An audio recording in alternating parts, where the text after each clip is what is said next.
Now let's grab a bite to eat. Yeah, come on. I feel the hot wind on my shoulder and the touch of a world that is older. I hit the switch and check the number. I leave it on and then I slumber. I hear the rhythm ringing through it. Flamenco guitar and cumbia music. I hear the talking of the DJ. Let's have a listen. What does he say? I'm on a Mexican radio. I'm on a Mexican radio.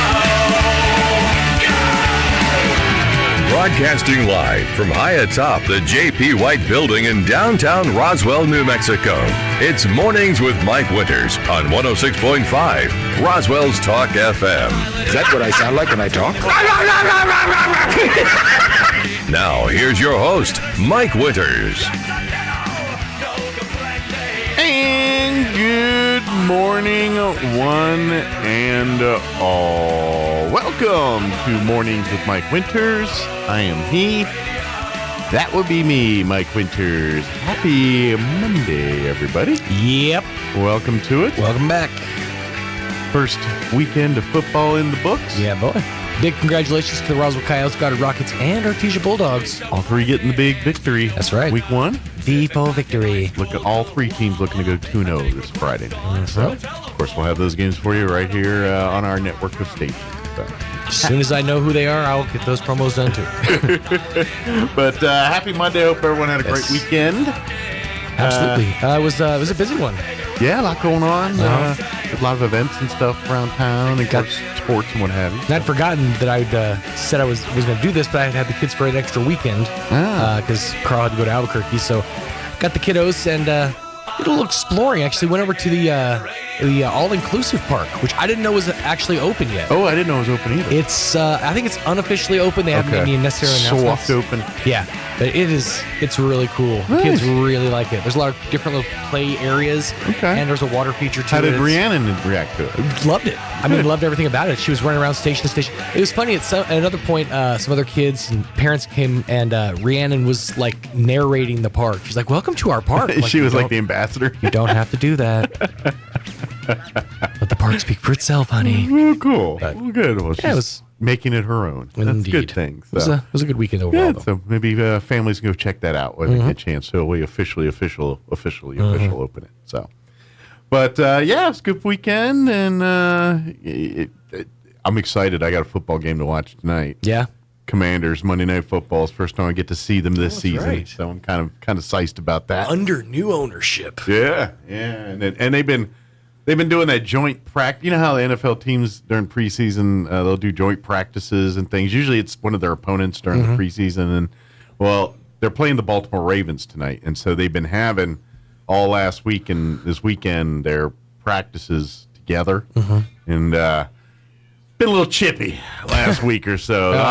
A lot of activity happening on the field there. A lot of A little extra mustard on the hits. Yeah, a little bit of extra sauce, a little hot sauce on that food there. But so it should be a fun game for preseason. Oh yeah, so it's just I'm excited. So I can't wait to watch some of that. So I'm a little happy about that. Nice. I like NFL football. I really could care less about y'all's teams except for mine. So that's just, it's just so I get to see mine. So I'm excited. Right. You know, pay attention to the others in case I have to make fantasy football decisions. But you know, at the end of the day, I only care about my team. Right. Understood. You guys went to the play on Saturday. No, I was going to. No, I didn't make it. I didn't feel right Saturday, and Kim wasn't feeling good Sunday. We were going to go Sunday too. So, so we ended up going, but darn it. Yeah, we weren't feeling. I did get some other stuff done, but yeah, when it was time to go, neither one of us were feeling good. So understand. We were going to go do a whole dinner and all that. We never got around to it, so put it off for another time. That's right. We went to the other place, so we'll catch in between plays. But we wanted to go. We just didn't work out. So happens sometimes. Understandable. Yeah. Totally understandable. Good deal. So does that mean are you kid free this week? Kid free this week until later this week. Okay. Carletta has a surgery potentially, so I might get him later this week too. She okay? Is it? It's Okay. Good. Just a thing. Thing that needs to be taken care of. She's always wanted a third arm, so we're just going to go ahead and slap one of those on for her. Right. Wouldn't that be cool if you could do that. I'm telling you, cosmetic surgeries, just added limb. Yeah, just like, you know what, Doc? I really want a third arm. Can we just put one like maybe like somewhere, you know? I just want people to know when I'm happy. Can you just throw a tail on there? There you go. It's like wag it. Yeah. Not like vestigial or anything. I just like fluffy and white. Yeah, just like that. I don't want Jason Alexander in Shallow Hal. He has the little tail. He had the little nubbins. Mm-hmm. Yeah. I saw a couple episodes of Seinfeld over the weekend, too. Speaking of Jason Alexander, I was flipping channels one day, or I think it was Friday night. Yeah, it was after the game and all that. I was home, and I stopped and watched a couple episodes of Seinfeld. It was nice. I haven't seen one in a while. It's kind of nice. It's one of those shows where you're like, oh, it's that episode. Yeah. Just it's been such a long time I had seen it, so it was pretty funny. So it was the shrinkage episode. Oh yeah. See, that's what I'm saying. I think that's why Friends named their episodes the way they did. Yeah. The one with, because that's basically what people called Seinfeld. Oh, that's the one with shrinkage. Yeah. Right. Oh, that's the poofy shirt. It's standouts. Speaking of Friends, I don't know why, but I've been on a what's his name, Ribisi. What's his first name? Giovanni. Yeah, Giovanni Ribisi. I end up stumbling upon him in a lot of things. Yeah. Again, we were flipping through Friends, and then sure enough, he showed it because he's Phoebe's brother in Friends, and Phoebe ends up having, spoiler, having his kid later. And, come on! I'm halfway through season 2. Sorry about Man. that. Spoiler and Friends on you there, but. So now that they've added Showtime to Paramount Plus, I'm seeing some Showtime shows that I hadn't seen because I didn't have Showtime. Like Billions is on there, and I think I want to get my wife to check that one out. It's a pretty cool show from what I've seen. Yeah, it looks interesting. And, starring one Dan Soder. And Paul Giamatti. Yeah, and Kim and I are both Giamatti fans, so that's kind of a draw. That's the only tie into Billions I know is that this guy used to listen to a show that he, as a comedian, Dan Soder, he's yes. Yeah, that I know. I know that guy. So my wife wouldn't, but I know. I know who that is. What was I going to say? Giovanni Ribisi. Oh, the other show. So we ended up flipping channels. So there's something on Showtime. Did y'all remember? There was a mini series called Waco, and it starred John Leguizamo. Oh, and, yeah. I can't remember his name. The guy who played the bad guy in the Superman movies. He's a big actor too. He's been in a bunch of stuff. Anyway, I do remember that. And it was about David Koresh and the Waco thing. Well, Showtime produced Michael Shannon, thank you. That's the actor I'm thinking of. Showtime produced Waco, The Aftermath, and it kind of ties the whole Oklahoma City bombing and, just kind of what went on with the trial and everything. And so it's the same players. Michael Shannon, I think Leguizamo has a small appearance. It's 5 episodes. So I ended up watching those, the 5 Aftermath shows. They're building a 90s terrorism cinematic universe, essentially. Pretty much. So, but that one they get, what's his name from Oklahoma City bombings, because, he was at Waco. Really? That week of, the 90 days where they were in the standoff. How people were just hanging, selling T-shirts and just kind of doing Timothy stuff. McVeigh was there? McVeigh was one of those. That's where he got. Wow. That's how he got into the groups that got into the Oklahoma City bombing stuff, the terror network.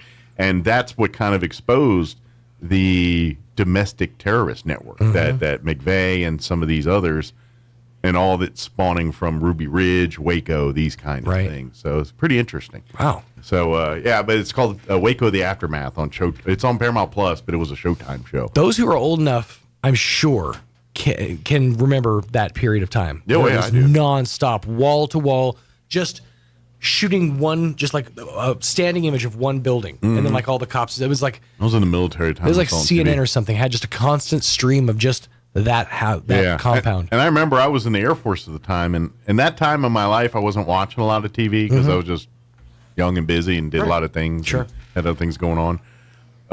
And that's the fact that I really didn't carry cable then because, but I do remember that was one of the few things seeing on TV was the whole Waco thing going down and all of that stuff, watching it on TV. It was crazy. The day that they finally broke in and yeah. raided the compound and everything. So, but anyway, it's worth a check out if you're interested in that kind of stuff.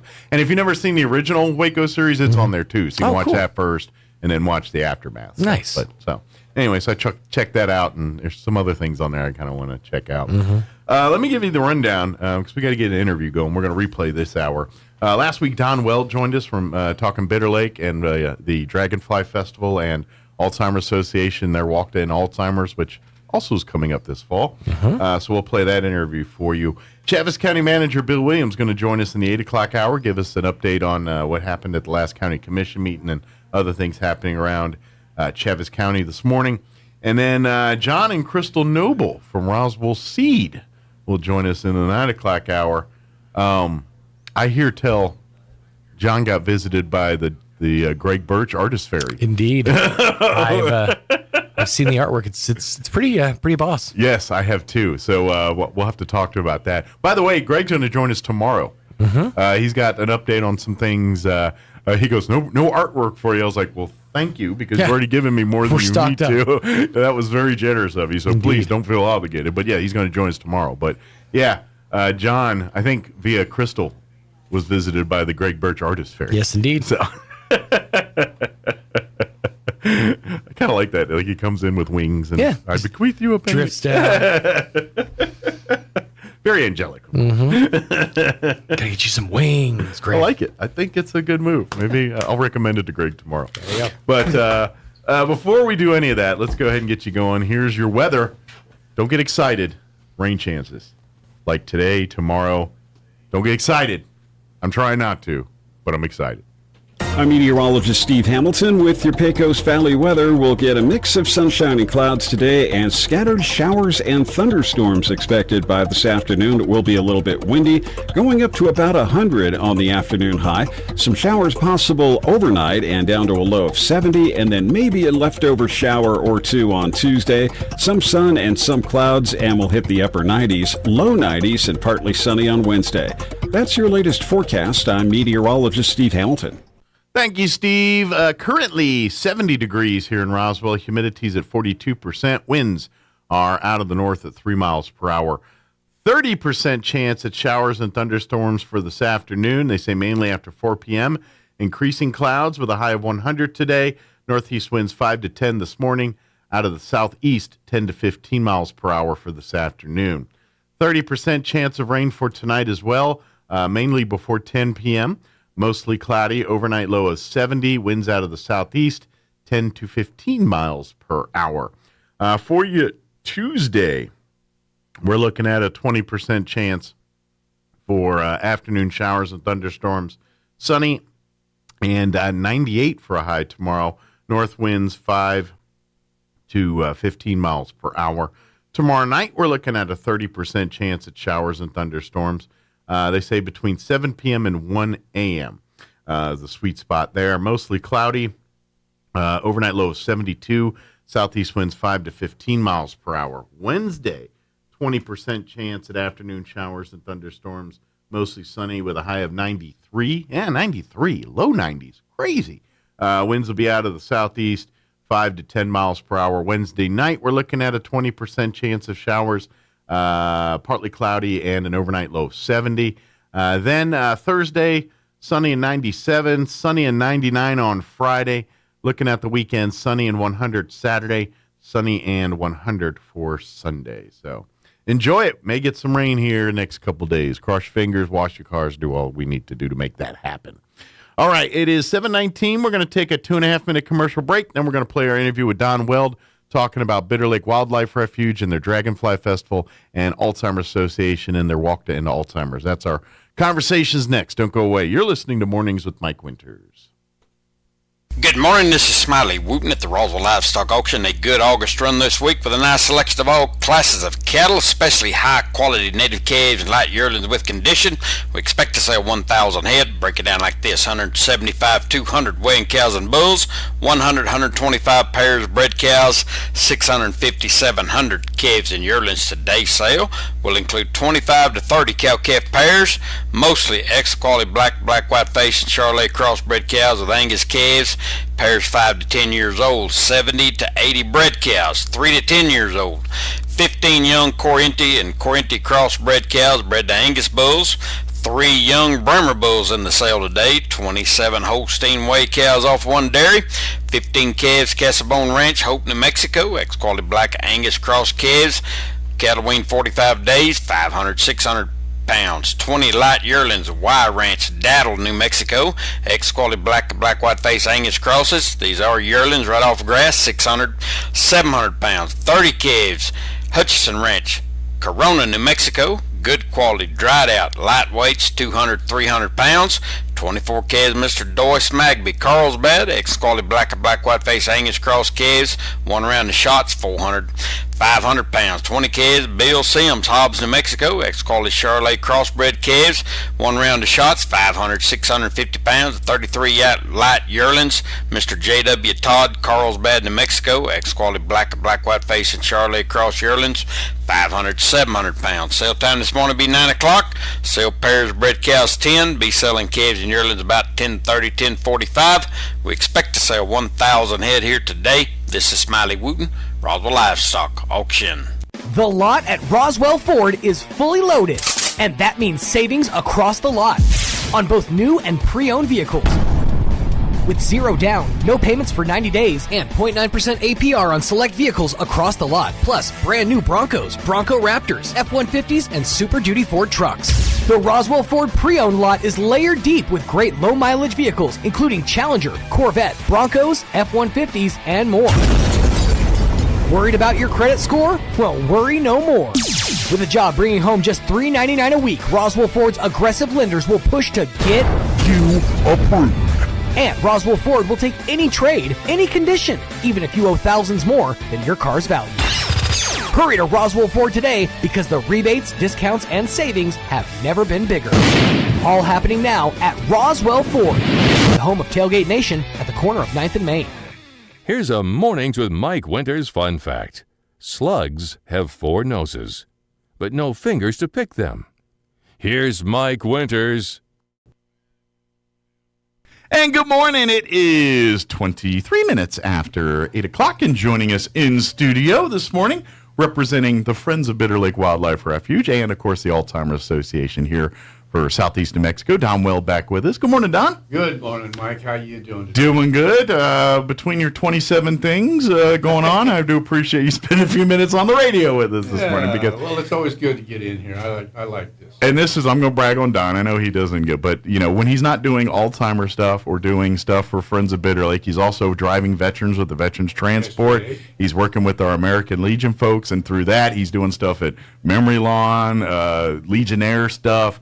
Don's And the zoo, too. and then he's also with the Spring River Zoo. He's involved getting stuff there. So for a man who's retired, he's probably busier than most of us that aren't retired yet. Yeah, I think I'm now busier than I was when I was working. I think so too. I was 24/7 when I worked. Yeah, you got to go back to work, just get a break. That's right. I'm leaving town here for a while. That's right. That Don does take care of his vacationing and things like that. So definitely want to make sure that you know. Where's your? Because that's a cool thing, and this is another thing Don does. He'll go and take a trip, and then he'll go and do talks at the library about it and stuff like that. So then he'll take his vacation and turn it into an education experience for others to enjoy. There you go. So, like, he's been to India, to Egypt, Africa. I mean, you've been to multiple countries. Yeah. So what's next? Well, we're going to Scotland in September. So Europe. Yes. Hitting some Europe now. Yeah. Good. I haven't been to Scotland yet. I've been to England and Wales and Ireland. But now, and then in October, I'm headed down to Micronesia. Oh, okay. Australia and Bali. And, have you been to that area New before? Guinea. No, I've been to Australia. Yeah, I've been there once when I was a teenager. But the Bali and New Zealand or New Guinea and that kind of stuff. No. What time of the year are you going then? That'll be October.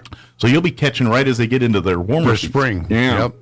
Yeah, before it gets hot. Yes. Yeah, because around December it's hot. Yes. But October is still. It's just like spring here. But it's different. The farther north you go, the warmer it is. Yes. That's right. The closer to the equator you go, the warmer it is. So you want to get cool, you go south. Yeah. They go south for the summer. Yeah. and in Australia, because and it's weird. Like I was there in what was their summertime, but if you go far south, like towards Tasmania, that far south, there's snow and penguins and things like that. People don't think of Australia in that way, but they during their winter. Yeah, during their winter.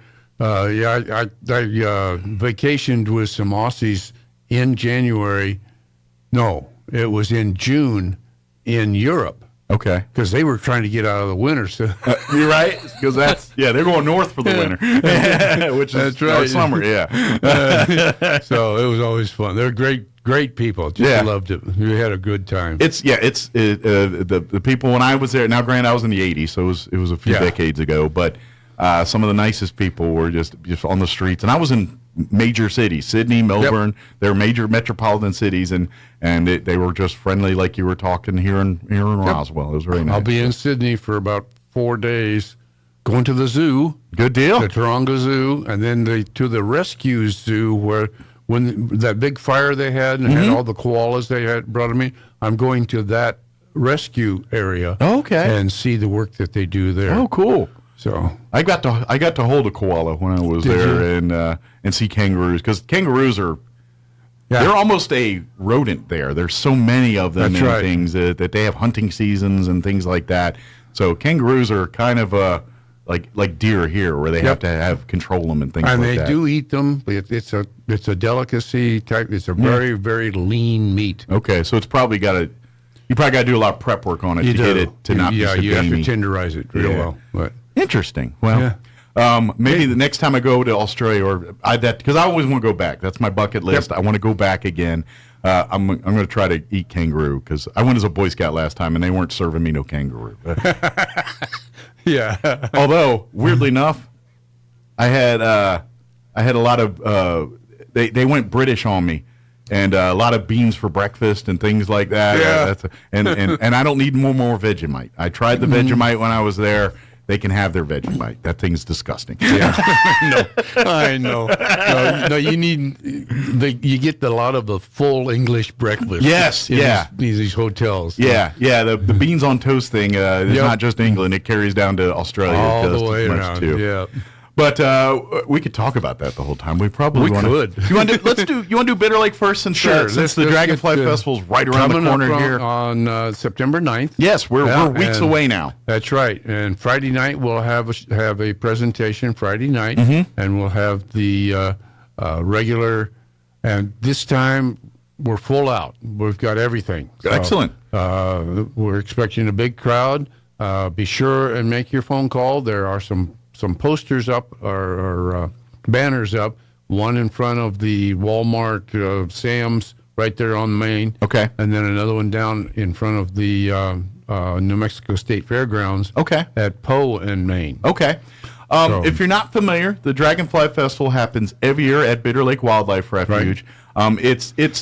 It's the main day is the Saturday. That's where most of it, but it's really a 3-day event. It starts Friday evening with the Star Watch and usually a program there Friday evening. And then Saturday morning they start bright and early with the early bird tour, and then they do the early bird tours once on Saturday, and then the rest of the day are dragonfly tours or wildlife tours, where one tour focuses more on the dragonflies, while the other one focuses more on the other wildlife and plant life of There's a lot of wildlife out there. Yeah, it's incredible. And each tour is approximately 2 hours, I think, right? An hour and a half, 2 hours. Yeah. It's completely free to sign up. However, you got to reserve a spot. Spaces are limited.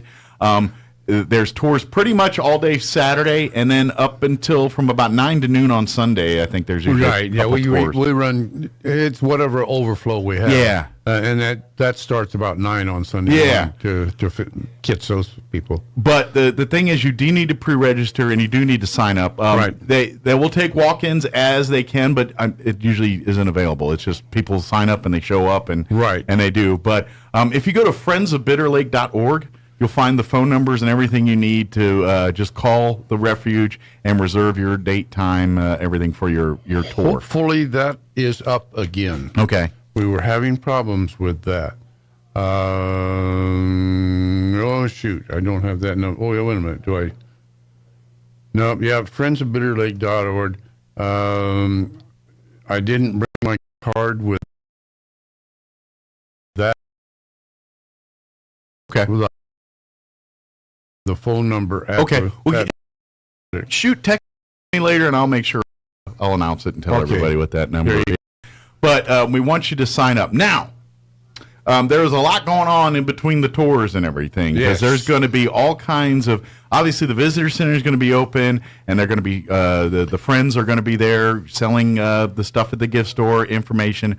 We're going to have lots of different booths and things. The scouts will be there doing their own food hot again. dogs and hamburgers. Doing hot dogs. We're going to have various nonprofits setting up booths there for you to come and learn about their stuff. Friends of Bitter Lake, you guys are doing the quilt again and all that? No, we don't have a quilt this year. Okay. We do have a duck painting. Okay. Still. So this year it's a duck painting you're going to be buying tickets for. Yeah. And all that money goes back to Friends of Bitter Lake. And that's an actual painting. Okay. We always thought that it was a print. Okay. And then we got it looking at it and detailed it, and it's actually a painting. Okay. It's worth a whole lot more than you might think. Okay. So it's a valuable piece of art. Yes, and, it is. And so if you love art and would like to help Friends of Bitter Lake, and here's what, if you're wondering what all this money does. So the Friends of Bitter Lake, they are a volunteer organization that services as a group that helps the Bitter Lake Wildlife Refuge. Of course, we've had Steve on several times. Steve is I always call him the kind of the Ranger Smith park ranger. There you go. That's kind of what he is. But we have our friends that are volunteers. They help with service projects. They run the store out there, and then all the money they generate from that store and events like this go back to conservation projects and everything at Bitter Lake. Well, a lot of that is the butterfly trail. Yes, okay. We have put in a lot of money in making sure that water system is up to par. Okay. They have a well out there that they dug it maybe 10 years ago and then left it. They didn't do anything with it. Okay. So you started and never finished it kind of thing? Yeah. Or? Okay. So we actually activated that well. The cost of water is huge, and trying to water that butterfly trail from a commercial water point was costing a lot of money. Irrigation was expensive there. Yeah. They've got a well there, so we activated that well, hooked it all up, and ran it into that butterfly trail. Now we have a continuous source of water. Awesome. That we can really water that trail, and it needs it. Sure. Well, and let's just face it. I mean, it's an oasis in the desert out there. There's a lot of stuff, but it's still in the desert. And That's right. The heat it's not like the heat says, you know what? We're at Bitter Lake. We're going to drop 20 degrees. This ain't Ruidoso. It's going to still be 100 degrees if it's 100 degrees. Yeah, it's in the 90s at night. You know? So what are you going to do? But so we got that. That's a big project, and we spent a lot of money on that. Good deal. That'll be good. So come see that work stuff, because that'll be part of the. They always do a butterfly release with the kids, which you can pre-sign up now. Again, Friends of Bitter Lake will get the number, but they've got some monarch butterflies that they'll release, and they usually let the children do that. So you sign up. It's free, and then you'll be there at a certain time, and then they'll go and they release the butterflies. They'll give you a butterfly to release to the wild there. That's right. And so we'll be doing that on Saturday morning. Kids love that. Yeah, it's fun. And you come and take a photo with your kid releasing this butterfly. So, yeah. And that's really cool. I invite you to go back and listen to some of the other discussions Don and I have had on that, because that's an amazing animal, the monarch butterfly, the migratory. It's basically there's generations of these butterflies, because they don't live very long. They 30, 40 days, I think, is something kind of, some weird number. Yeah, something like that. But that whole time they're there, their whole purpose in life is to, depending on where they're born, is it to get the colony from point A to point B, or is it to, and then to regenerate? Yeah, they're put on this earth just to be a piece in the big cog of getting the population to the destination, north or south, depending on the time of year. And I want to go see that in Mexico sometime. That's one of my bucket list things. That would be cool. Yeah. So you're part of that by doing all that stuff. Yep. So it's really cool.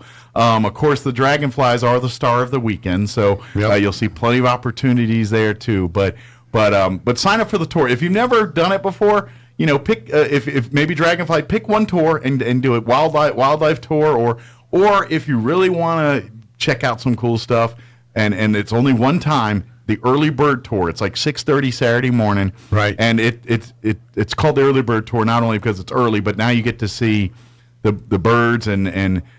Don and I have been talked in the past. If you want to see the most animal activity at Bitter Lake, it's either early in the mornings or late at night when it's not hot yet. That's right. That's when they go out finding food, doing the things they're going to do. At noon, they're hunkered down in the shade or looking for a place to be cool. Yeah, they're smarter than us humans, you know. Yeah, they kind of know that stuff. It's like, what are those idiots doing out in the sun? We're out here. So if you want to see kind of the wildlife in action, that early bird tour is probably your best chance to see that. So, and if you're on your own, the another time would be just before sunset. That's when they get out to hunt for night or for the night work. The night creatures come out. Yep. Do their hunting and things like that. Yeah. So. Of course, they're placed closest at sunset. But if you happen to get kind of caught, get watching too many things going on, you see that little coyote going by or the fox or whatever. And you think, oh, the sun's gone down. Yeah, and you're like, oh, That's dang, right. I've been sitting here. Yeah. You can get out. You just can can't still get out. in. Just go slow and let the gate do its thing. Yes. Yeah. It's like the opposite of the Roach Motels, if you remember back in the day. There you go. They let you in but not out. This is the opposite. It won't let you in, but it'll let you out. Yeah, that's right. That's right. Yeah. So, no overnights. Yep. Yeah. No. But September 9th. September 9th is the Saturday. So the 8th, that Friday night, they'll be doing the stargazing and the evening activity, the lecture talk there. There's a lecture that night. Let me see. What did he tell me? Was that going to be the Birds of Prey? I think that's the one. Okay, on the Birds of Prey. I think you're right when you said that last time. Yeah, that sounds right. so if you want to learn about the hawks and the falcons and the birds the eagles and those things, that's what we're going. And they'll have the same program during the day on Saturday. There are two lectures, one in the morning, one in the afternoon. The Birds of Prey and one on reptiles. Good deal. Reptiles. And it's a lot of fun. So bring the whole family, bring the kids out, come and enjoy this. It's educational, but it's fun. It's exciting. You're outdoors. You get to see things that you don't get to see here in Roswell. Right. That's the cool thing. We have this wildlife mecca, and it's literally a couple miles outside of town. And it's a different world than what it is here in downtown Roswell, New Mexico. The whole purpose of that site out there, it's a refuge for pretty much the migratory birds. I joke every year. The pilot Flying J for the migratory animals. It's a rest stop. They stop and fuel up and tend to their young and do what they got to do before they get ready for their next leg of travel. That's right. That's what they're doing. And they go up and down and up and down. And then they go all over again when the seasons change here. And that's and so that's what makes Bitter Lake a cool deal, because you come out here in September for a Dragonfly Festival, you're going to see one action. Come out a month later, you're going to see a completely different environment. The cranes start rolling in and all that. October, November time frame, they start rolling in. And then we'll talk about the Cranes and Cocoa event that usually happens right around that time. And the geese come in. Yeah. And then in the winter months, there's different, some of the it's a different wildlife thing. And then when the spring starts going, you start seeing things liven back up and pick up again, and you start seeing some of the things you see in the fall, but in the opposite direction and stuff like that. So and it's not just the big birds, the cranes or the geese. You get the go down the level. You got the ducks, and you got some smaller birds too. We have some very unusual small birds that migrate back and forth. Interesting. Down to Mexico, and then they go up to Colorado. Some of those kind of birds, do they come in their own little flocks, or do they kind of leech on to some other they flocks fly of with bird another species? group, and you'll see them going through one or two at a time.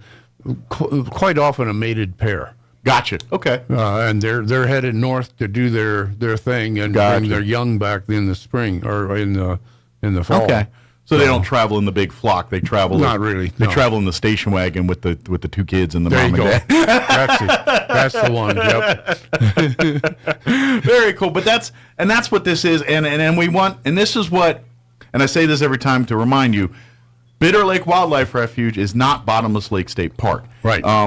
If you want to go fishing and boating and camping and recreating, That's what Bottomless Lakes State That's Park is correct. for. Bitter Lake Wildlife Refuge, you're the visitor. That's the animals and the plant life's home. You're just coming to see their home.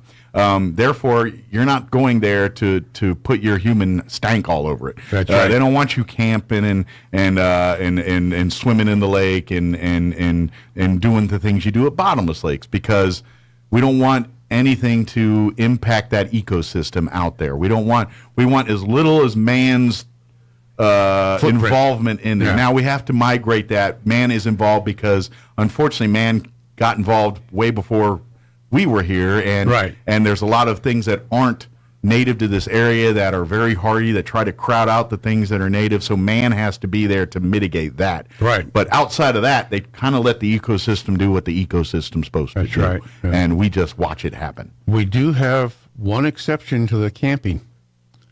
Boy Scouts. Well, Boy Scout, Cub Scout. We have a Cub Scout camp out there. And these Boy Scout and Cub Scout troops around the area make a request, and they can go out and spend a weekend out there. Well, and here's the difference why they let them do it and not average people.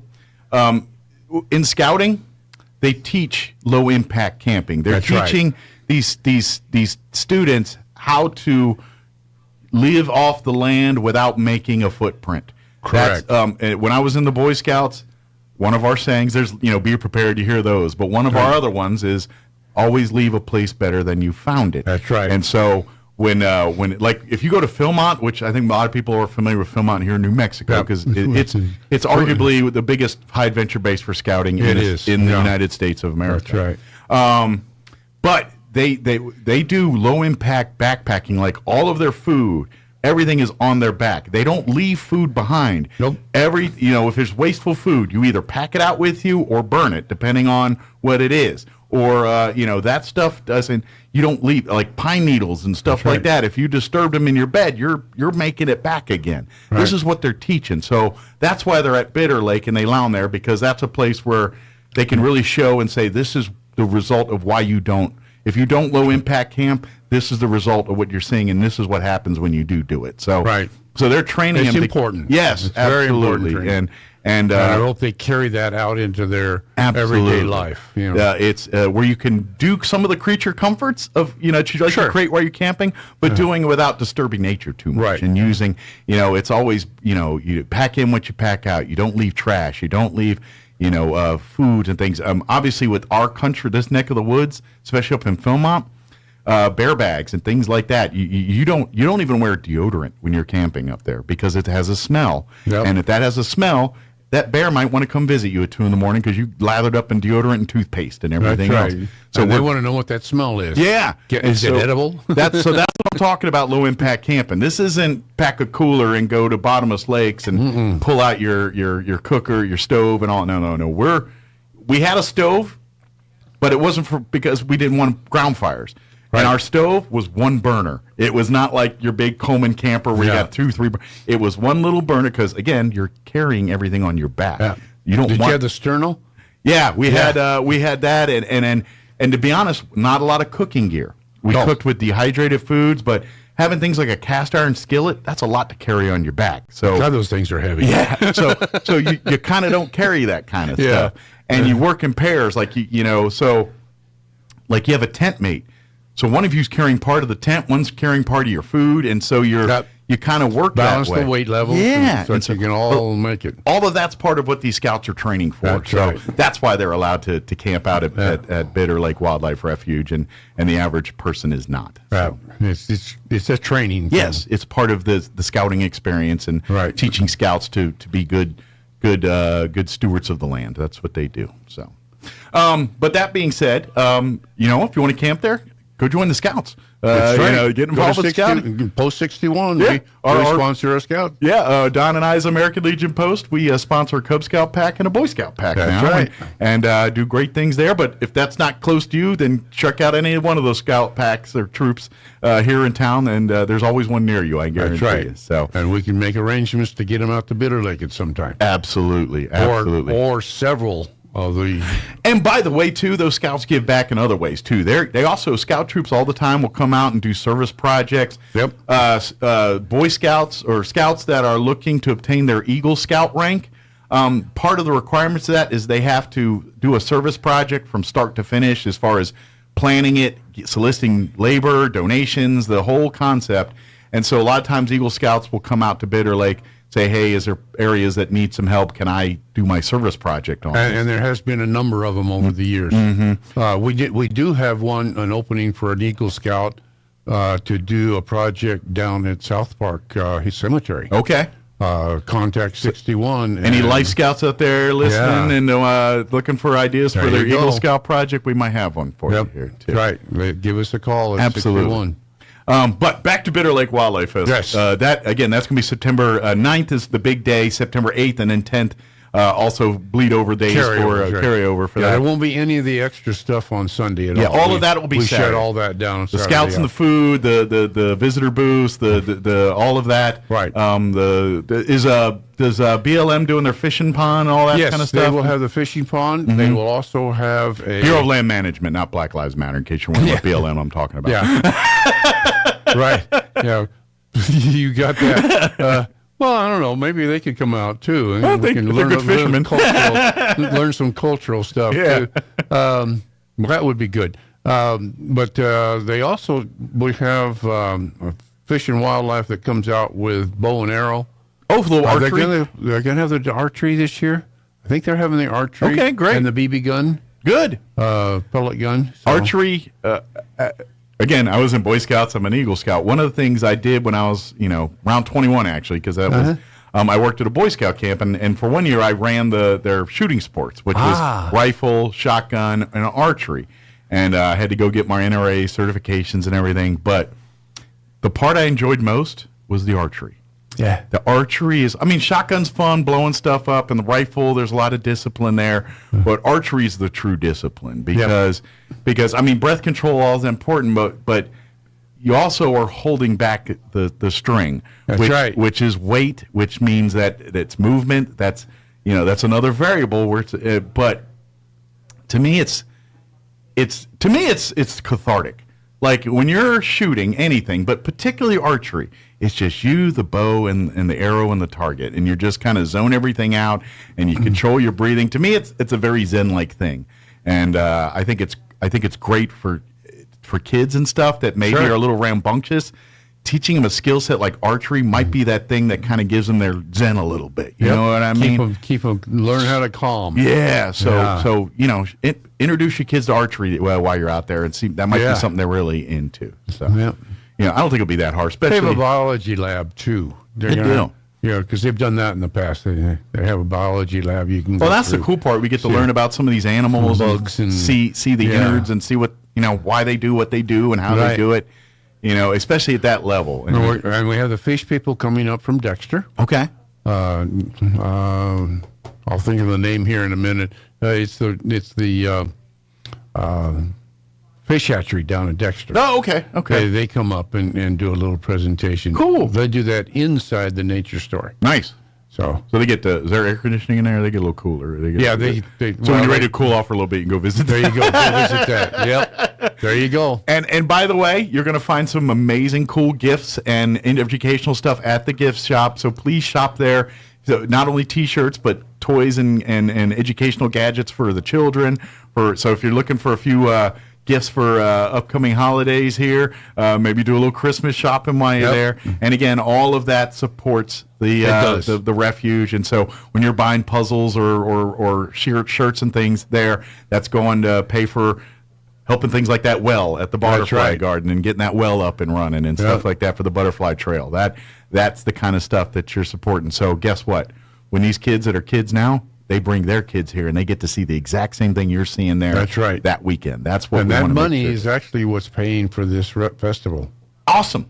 So good deal. So it kind of, And this is and the Dragonfly Festival by far is the biggest tentpole event for Bitter Lake. Yes, they it have is. other smaller events, Cranes with Coco, a couple other events that we always love to have people come out. But Bitter Lake, their event that kind of puts it on the radar for everybody is the Dragonfly Festival. I want to. I also want to. We haven't even really mentioned this. I want to do this.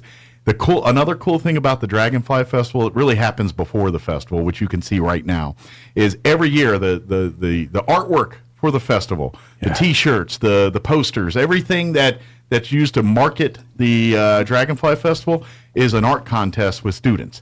And so they do their best, interpretation of dragonflies or whatever the theme to it, and then we have some judges that I don't envy at all have to pick the best pictures that they like. We keep their names secret. They have a tough task because they're, my opinion, they all win because they're amazing work. And then so when you see the T-shirts and you see the posters, if you go out to one of the places and see posters, you'll see this year's student that won the artwork, and so that's just another cool caveat that's part of we get to spotlight some of these kids and some of their cool efforts. Posters are out around town. So go see and posters. So. So that's just and so if you're like, oh dang, well, pay attention to schools. When do they do that? Like in the spring? We do that early, about April. Okay. Because then we have to have it judged and taken care of before the end of school in May. So start asking your teachers around March, April, around that, and they should get that out. We'll start advertising it around March. Yeah, and I think it goes from elementary to middle and it's the first 5 grades. So one through elementary, 5. first through 5th. Okay. I was thinking there was a couple teenagers in there for some reason, but maybe that's a different thing. I don't know. Maybe we did in the past. Maybe. I don't think we did. It's been around a few years, and they've changed things from time to time. That does happen. And one more thing I'd like to do before we again, Friends of Bitter Lake, you can go research everything there. And like I said, we'll get you the phone number. I'll get it to you from Don, and we'll share it and everything. But if you're interested in being a volunteer, always looking for new members to become a friend of Bitter Lake here. And if you'd like to be a part of that, please. While you're at Dragonfly Festival or Friends of Bitter Lake, reach out. There is an email or contact information. Say, hey, I love this. I would, what can I do to be a part of this? And Don will be happy, or one of the other friends will be happy to get in touch with you and talk to you about it. Jana, who runs the nature store, several days during the week, we have membership forms there. And she can take that. And, you can pick one up right there while you're at the refuge and checking things out here, and too. of course, during the festival, we will have those out. Awesome. Now, there's technically a difference between a Friends of Bitter Lake and a volunteer at Bitter Lake. You can be both. Or just one. Oh, okay. So either one. Volunteers do a lot of things that they get their hands in the dirt. Where the friends may also, but they more help financially, kind of thing. Is that the volunteers do a lot of things like bird counts. Gotcha. They go out on a monthly basis. So they're not only doing projects, but they're doing some of the studying and research, helping with some of that too. Yeah, so that's a big thing too. Okay. The friends, like I said, a friend can be a volunteer and do both. Okay. The friends, we do more of the fun things. Gotcha. Like the So the volunteers more the sciencey side of it a little bit, where the friends are like, I'm the brute force, do it, put me where you need me, kind of thing. Yeah, my portion of the volunteer is when I was working on the butterfly trail. Gotcha. Makes sense. Okay. Digging ditches and things like that. Excellent. So if you're a science hobbyist person, or maybe your day job is something in the science field and want to do some volunteer your time, some of this, this would be a great way to do that. Or if you love nature and all that too. We have a lot of birders out there. Cool. And that's how you get the information. Those people that are keeping, it's kind of like in Europe and stuff, around military bases, they have what's called tail watchers. And it's popular in England. And so they literally monitor when planes take off and land. Usually around they'll watch the F-15s at Lake and Heath, and and these guys just keep tabs of tail numbers and what's where, and they just study. And you go on the internet and see it all. It's a thing, and it's been like that for years. And so the same kind of deal with the birds and all that too. So that's right. I just saw the time, and we only got 5 minutes left, so I want to at least get Alzheimer's on people's radar before. I know we spent a lot of time talking about that. But coming up here in shortly thereafter, just a month or so after the Dragonfly Festival, 4th.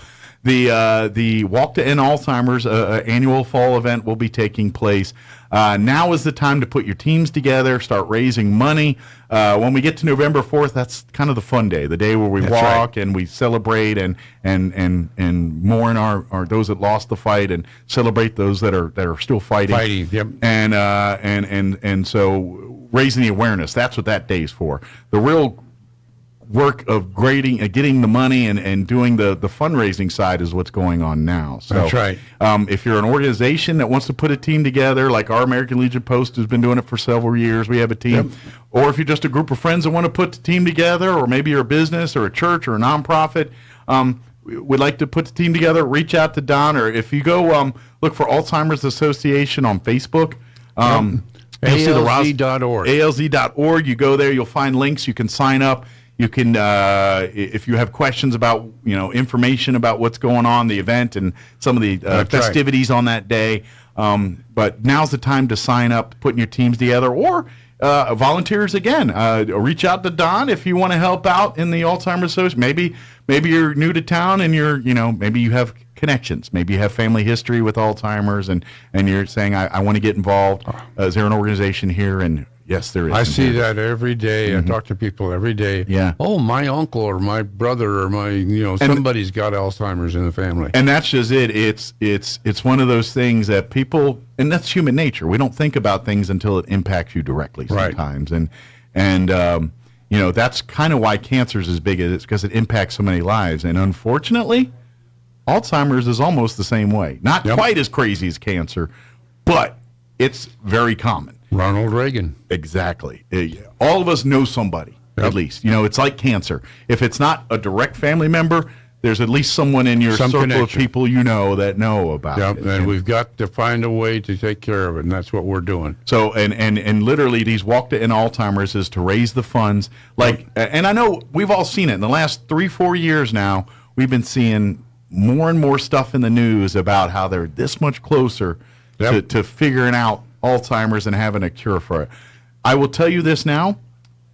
If you were diagnosed with Alzheimer's 20 years ago versus today, your prospects for a longer, healthier life are tenfold compared to what they were 20 years ago. Yep. We're not at the point where we can say we can reverse it, but I think we can see the light at the end of the tunnel. That's right. Like we're figuring out what it's. We got to get to the root cause. Yeah. And that's what the research is about. And that's where it's so difficult because there's no patterns, kind of like cancer and things. You can, there's family history. This Alzheimer's, there's not really the patterns. We don't see it as well. Some could be family history. Some could get it and it has no family. I mean, we haven't found a common denominator yet. Right. Where cancer and all that, there's a common denominator. We don't have that yet. And once they find that, then it unravels everything else. That's right. And so that's why we're close, and that's why Walk to End Alzheimer's is so important. So we can get those last millions of dollars raised nationally to push to fund the research for this stuff. See me at Farmers Market on Saturday. Yes, the Farmers Country Market here on the Farmers Garden Market. Yes. You can go to Farmers. You might see him there, but not Chavis Saturday. County Courthouse. On the Chavis County Courthouse. Saturday morning, 7 to 11. Yes, come out 7. He'll be there with the Alzheimer's booth, the American Legion Post 61, but they're all right there next to each other. Oh, I got all. Don's flittering back and forth. Yeah, the Legion, Bitter Lake, Alzheimer's. Absolutely. Yeah. If you want to get a hold of me direct, 575-495-3325. Yeah. And if you have any questions about Alzheimer's, Bitter Lake Wildlife Refuge, or American Legion, he can help you there, or the zoo, or Spring River Zoo. He helps out there. Or driving veterans for vets. We need drivers. Always need drivers. If someone has some spare time, maybe once or twice a week, a couple hours to drive vets to doctor's appointments, usually in Lubbock or Albuquerque or Artesia sometimes. Even locally. Yeah, even around town sometimes. Yeah. But mostly it's like the trips to Albuquerque or Lubbock or those kind of things. So, good deal. Well, Don, as always, appreciate the visit. And thank you for all you do. You keep I keep trying. We need more people like you in this community, because if we had enough of you, we wouldn't have any problem. So, but thank you, Don. We'll see you next time. Thank you. Crematorium is compassionate and cares about our local community and the families we serve here in southeastern New Mexico. Locally owned and operated, we will be here to help you decide how to celebrate the bond you've shared and pay tribute to the unique individual you've lost. Visit us at 2609 South Main in Roswell or call 622-5888. Your home for Kim Commando in Roswell. 106.5 Roswell's Talk FM, KEND, Roswell, New Mexico. News this hour from townhall.com. I'm Rick Thomason. Southern California continues to feel the fury of what was Tropical Storm Hillary. Now a post-tropical cyclone, still dumping a lot of rain. Certainly through today and into tonight. I think that's our, as far as California, but then the rains are going to spread northward and into Nevada and eventually up into other parts of the western United States. That's Richard Pash at the National Hurricane Center. Torrential rains unleashing flash flooding along with rock and mudslides, prompting a state of emergency. Along with making it difficult or impossible to get around on the roads, the storm has resulted in hundreds of delayed or canceled flights. And in the midst of the chaos caused by the storm, Southern California was rocked by a 5.1 magnitude earthquake. Centered north of Los Angeles in the Ventura County community of Ojai, no reports of serious damage or injuries. President Biden and the First Lady will visit Maui later today in the wake of the deadly wildfires. Upon arrival in Maui, the Bidens will take an aerial tour by helicopter. Afterwards, they will visit the devastated town of Lahaina to survey the wildfire damage firsthand. While on the ground, they will get briefed by federal, state, and local officials. The first couple also will meet with emergency responders, survivors, and members of the community. White House correspondent Greg Clugston says the death toll 114, with hundreds of people still unaccounted for. The first Republican primary debate takes place this week. Wednesday is the day, Milwaukee the place. Former President Trump will not be there. Writing on Truth Social, "The public knows who I am and what a successful presidency I had." We don't know whether Mr. Trump will be on stage for future debates beyond Wednesday nights in Milwaukee.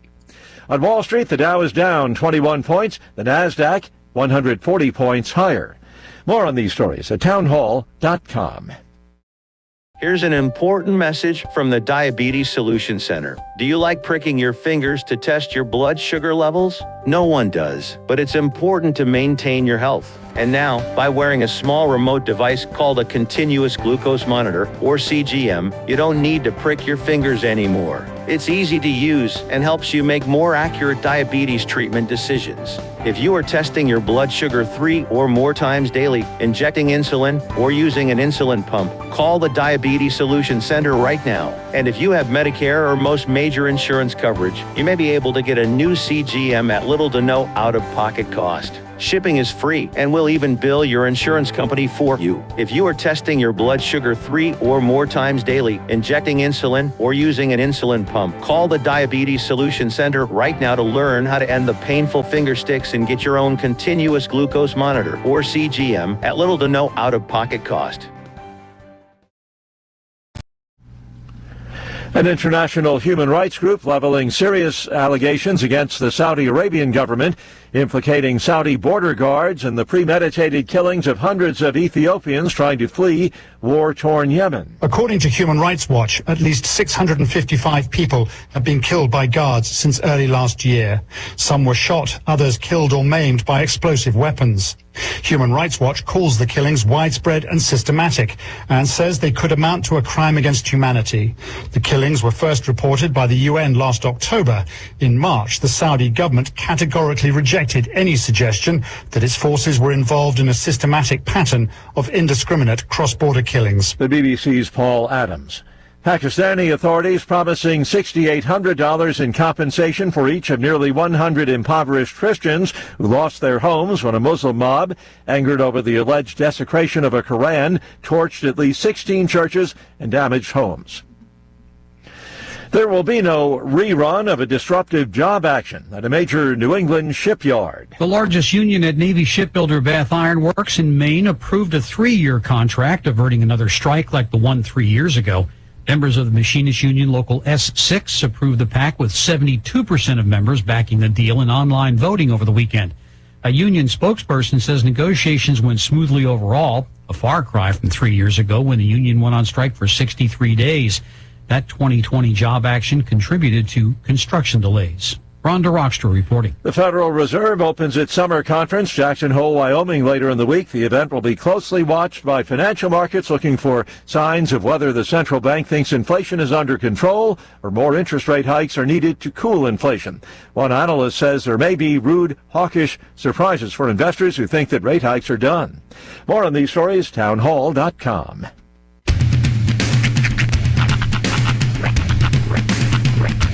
What in the wide, wide world of sports is going on here? I promise you, whatever scum did this, not one man in this force will rest for 1 minute until he's behind bars. Now let's grab a bite to eat. Yeah, come on. I feel the hot wind on my shoulder and the touch of a world that is older. I hit the switch and check the number. I leave it on and then I slumber. I hear the rhythm ringing through it. Flamenco guitar and cumbia music. I hear the talking of the DJ. Let's have a listen. What does he say? I'm on a Mexican radio. I'm on a Mexican radio. Broadcasting live from high atop the J.P. White Building in downtown Roswell, New Mexico. It's Mornings with Mike Winters on 106.5 Roswell's Talk FM. Is that what I sound like when I talk? Now, here's your host, Mike Winters. And good morning. It is 6 minutes after 8 o'clock. Welcome to hour number 2. The Deuce. Of Mornings with Mike Winters, right here on 106.5 Roswell Talk FM. Happy Monday, everybody. Yes, sir. All of you are having a super swell Monday thus far. Indeed. Got a rain chance today. Yeah, buddy. Double digits pretty much all weekend. Or all week, I mean. Yeah, like today's 100. Mm-hmm. And so everything I saw was like 98, 97, then like 89 next week. Yeah. Well, I think the high watermark of awesomeness weather-wise will be Wednesday. Wednesday, we're looking at rain chance with a high of 93. Oh, nice. Yeah. It's downright fall time. 100 today, but 98 tomorrow, 93 on Wednesday, 97 Thursday, 99 Friday. Get out and get it done early because it's going to be hot and miserable. With rain chances today, tomorrow, and Wednesday. Which, of course, means humidity. Yeah.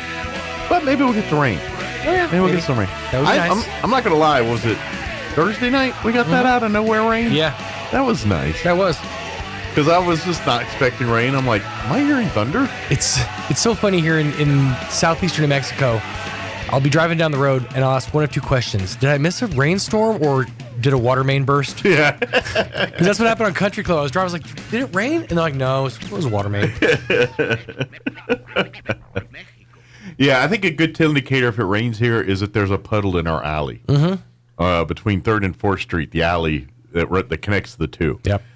Anytime it rains an inch or a drop, there's a big old puddle. Giant. Yeah. Right there in the alley. And it was there Thursday or Friday morning, so they got rain. So I know. But yeah, that was kind of nice. And who knows, maybe we'll get some more of that. Go wash your cars. That'll help. That will. My wife this weekend, you desperately do need to wash this car. It really needs She's never going to let it go. She ain't wrong. She's right. Yeah, sure. She's full on right. But it's a Jeep. It's supposed to be rugged and dirty and, you know. I agree. But I know some people that are meticulous about that stuff. And I would like to be one of those people.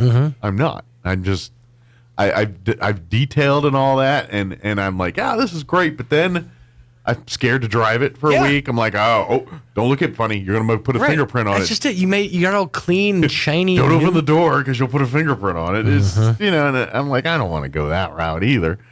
But my brain will go there if I start detailing and cleaning and doing all the things that you ever see those people do. Those videos where somebody will, like in a cup holder of a car, put like shaving cream. Yeah. That's one of the most satisfying things I've ever seen in my entire life. Basically, they make this like slime it like picks up all the gunk in the hard to reach nooks and crannies. Yeah.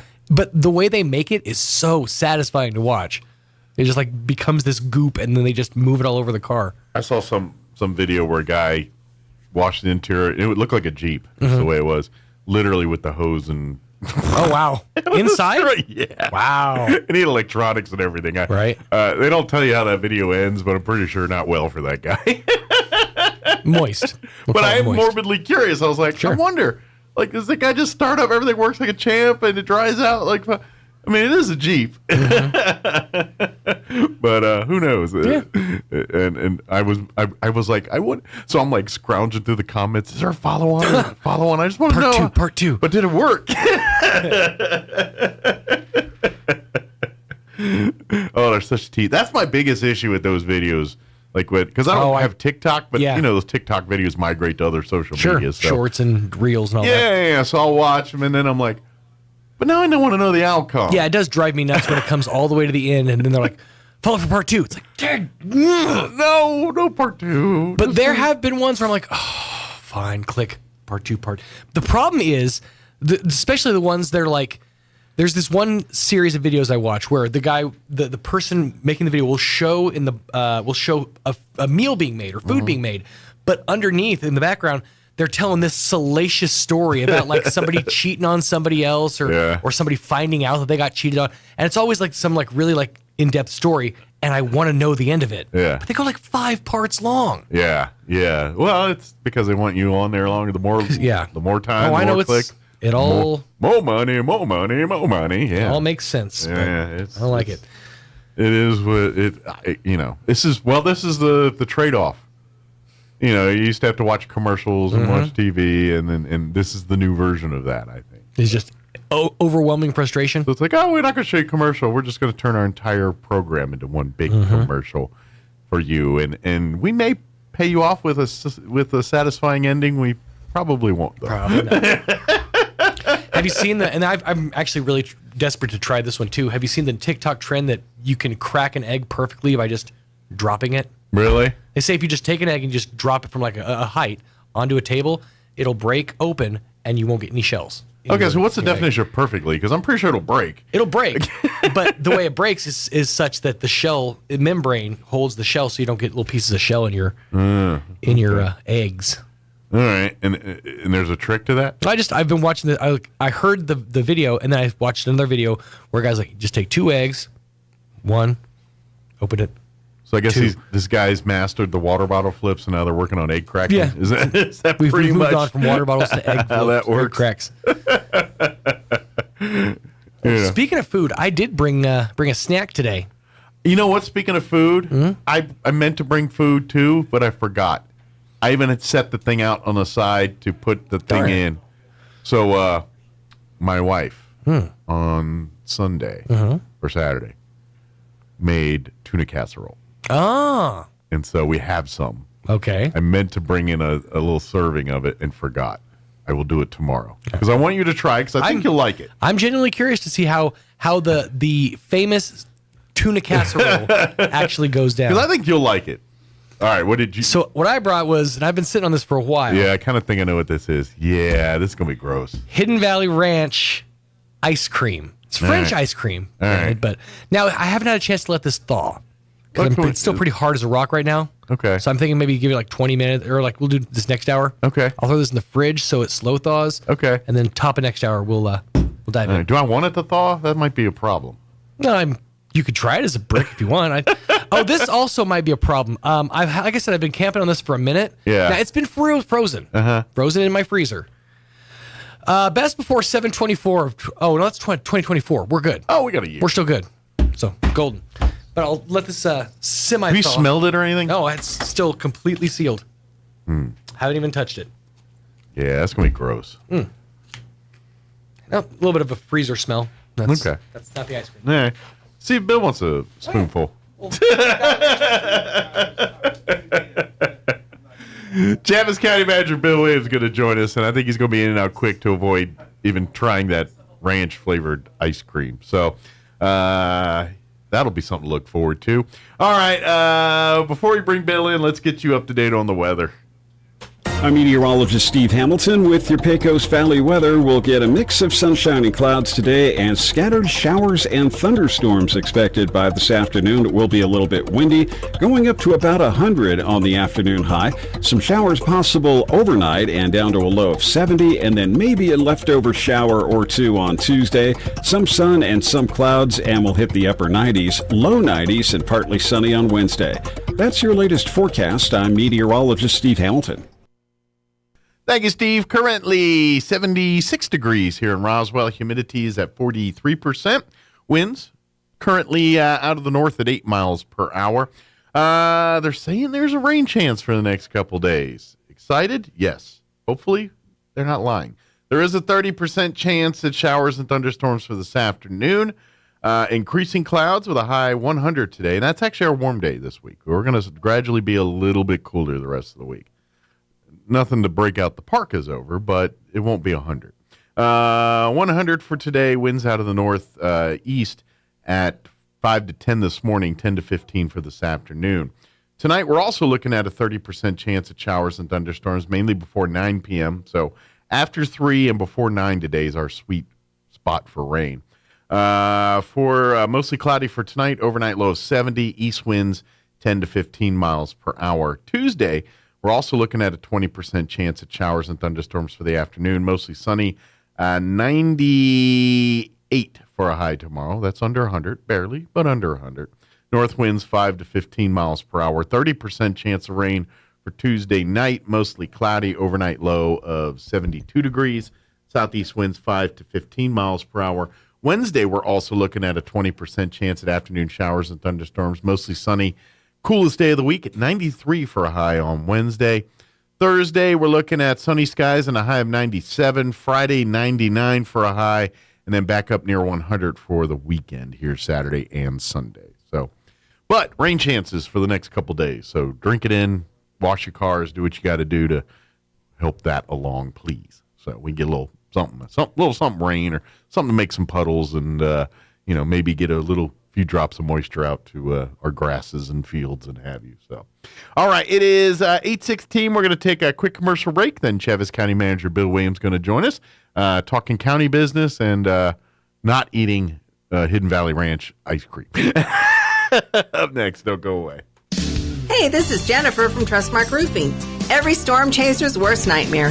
You know storm chasers, those out-of-town roofers that descend on neighborhoods after big storms. They come in, do a crummy job, then poof, they're gone forever. Well, a few years ago, our area had a hailstorm, and right on cue, storm chasers showed up. I was driving home from work one evening and saw one talking to an elderly lady on her porch. I said, "Not today, buddy." I did a U-turn, pulled in the driveway, and walked right up to them. I warned the woman who they were talking to, and I chased away the storm chaser. The woman's daughter called me later and said a storm chaser ripped them off a few years ago. She thanked me for stopping this one and chose Trustmark for her roof. Trustmark Roofing. Every storm chaser's nightmare. Every homeowner's champion. Call today for your 20% off coupon for our spring and roof gutter maintenance service. 575-755-ROOF or visit TrustmarkRoofPros.com. Trustmark Roofing, we put people first. Hi, I'm Dr. Keon at Carabelli Dental. Same-day smiles are what we do. My passion is helping patients chew, talk, and live with confidence. That's why I'm one of the few doctors in the U.S. who can create beautiful same-day smiles with the latest digital implant technology. This procedure is life-changing. Just ask Sean. Hi, I'm Sean. I've been that voice that you've heard on the radio for most of my life, but I'm also a dad to 2 amazing kids. I've had a million reasons to smile, but in all my old pictures, I was never smiling. Truth is that life of improper care and being dealt a bad hand genetically left me practically with no teeth. It affected everything from the way I ate, the way I talked, and of course how I interacted with people. And that's where Dr. Keon and Carabelli stepped in. They eased my fears. They explained every step of the process in a way that I could understand, and they made me feel almost like I was part of the team. And now I can't stop smiling. I have so much more confidence, and I love looking in the mirror now. I can't explain how much of a difference Dr. Keon's dental implant process made for me. Our team can help you find your smile too. Come see us at Carabelli Dental, 575-622-4455.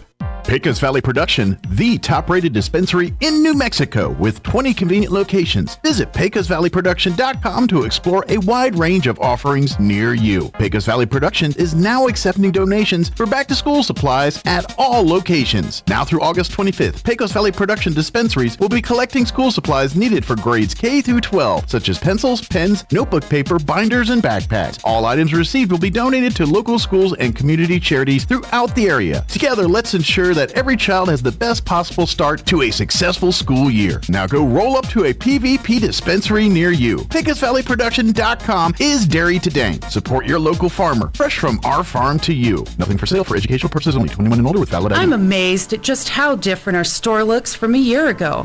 Hi, this is Melanie from Glenn's Furniture. It's been a long time coming, but our showrooms are absolutely filled with beautiful new items. Gorgeous power reclining furniture for your living room, cozy bedroom suites and mattresses, and stylish new dining room tables and dinettes. I'll bet we have exactly what you're looking for.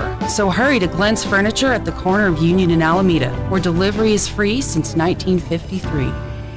Roswell Skin Center, a brand new state-of-the-art facility located in the 400 Penn Plaza building here in Roswell, is now accepting new patients. Dr. Brandon Cometti and his team offer a full range of skin care services, including general dermatology, surgical and cosmetic procedures, including cutting-edge laser rejuvenation, Botox, filler, laser hair removal, chemical peels, and other non-invasive options to improve skin health and turn back the hands of time. Call and schedule your appointment at Roswell Skin Center today. 208-2509. That's 208-2509. So you think drinking alcohol can't hurt you?